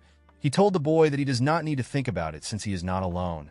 Cheol Kong was surprised to hear this. Jaryong told the boy that he is very good at games, especially when it comes to protecting others. The moment he said this, our boy realized that he was acting like an adventurer even though he did not mean to do it. He remembered how impressive his father was as an adventurer. Our boy did not hate the feeling of being an adventurer. He decided to do his best since things have gotten to this point. Jaryong turned around and told Cheol Kong that they do not have the time to chat. He asked the boy to activate his skill. The scene shifts and we see a woman trembling as she hid under her desk. The woman was hiding from the horned horror in her store. As the woman was shaking, the monster sensed her presence. It removed the desk and moved close to the woman. Before the monster could touch the woman, Cheol Kong activated his taunting skill. His voice echoed in the area. The horned horror stopped moving when it heard Cheol Kong's voice. The woman did not understand what was happening. While leaving the area, the mysterious woman heard Cheol Kong's voice. She stopped walking and turned around. The woman wondered about who created the sound. After using his skill, Cheol Kong raised his hand up and took a stance. The moment he did this, the monsters in the area arrived at his location. A horned horror with 2 horns pointed at the boy. Immediately it did this. The other horned horrors with 1 horns rushed to attack Cheol Kong. The first monster that got close to Cheol Kong attacked him from above. The boy used his arm to block the attack. He clenched his fist and gave the monster a heavy punch. The attack sent the monster flying. The moment he took care of the monster, other horned horrors rushed to attack him together. While its subordinates were attacking the boy, one of the horned horror with 2 horns sensed something in the area. The monster quickly looked up. The moment it raised its head, it saw Jaryong jump from the top of a building. Our boy landed in front of the monster. Immediately he landed on the ground. Jaryong saw that they were 2 horned horrors with 2 horns. While he was looking at the monsters, Jaryong noticed something strange. Our boy saw 2 horned horrors next to the vehicle they broke out of. He saw the monsters putting dead people into the truck. Jaryong realized that this was the reason why there wasn't a lot of dead bodies in the street. While he was looking at the monsters, the two horned horrors rushed to attack him. One of them was already in front of him and was about to slam his head. Our boy let out a sigh when he saw the monster. He remembered what he and Cheol Kong spoke about earlier. The scene shifts, and we are taken back some minutes earlier. Cheol Kong explained to Jaryong that they cannot win if they fight with their usual methods. He told our boy that they are both close-range fighters, and they do not have any range support. He reminded our boy that they also don't have any equipment. He told Jaryong that they might hold each other back in their current situation. Due to their situation, our boy and Cheol Kong had no choice but to make use of any advantage they have.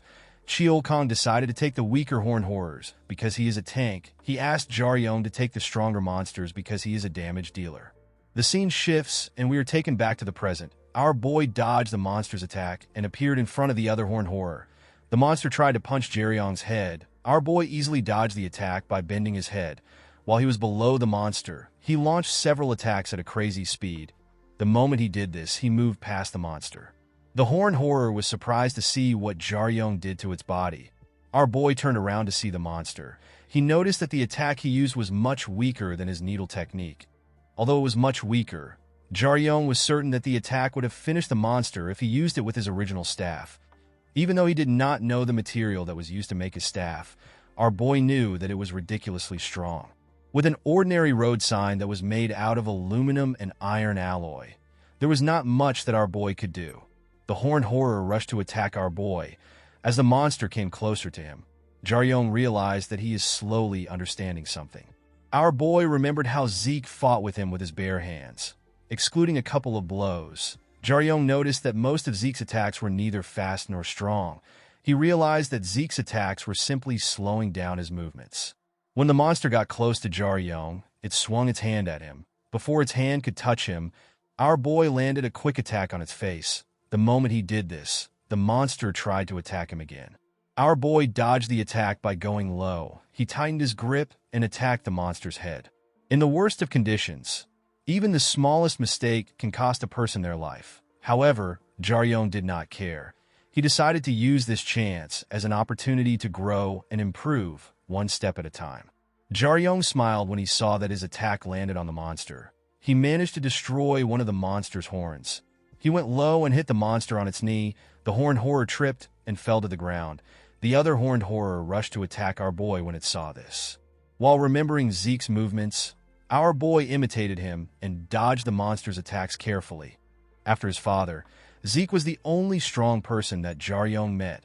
After fighting the overpowered elf, Jaryong developed a fourth skill. The skill is known as Harpoon Rain. The technique allowed our boy to land several attacks on the monster's body at a frightening speed. The monster fell to the ground after receiving Jaryong's attack. The moment the monster fell to the ground, the other horned horror with a broken horn grabbed our boy's leg. Jaryong was shocked to see this. The monster slammed him on the ground. Our boy spat out some blood as he slowly pushed himself up. While breathing heavily, Jaryong told the monster that 2 versus 1 is not fair. Our boy reminded himself that he is not fighting a fair fight against humans. Immediately he said this, the horned horror raised its hand up and tried to slam our boy to the ground. Before the monster could land its attack, Cheol Kong appeared out of nowhere and gave it a heavy blow to the face. Jaryong smiled when he saw this. He said that good teamwork is also a skill. Guys, we have come to the end of our video. If you guys want more of this recap, let me know in the comment section. Don't forget to like and smash that subscribe button for more recaps. See you guys later.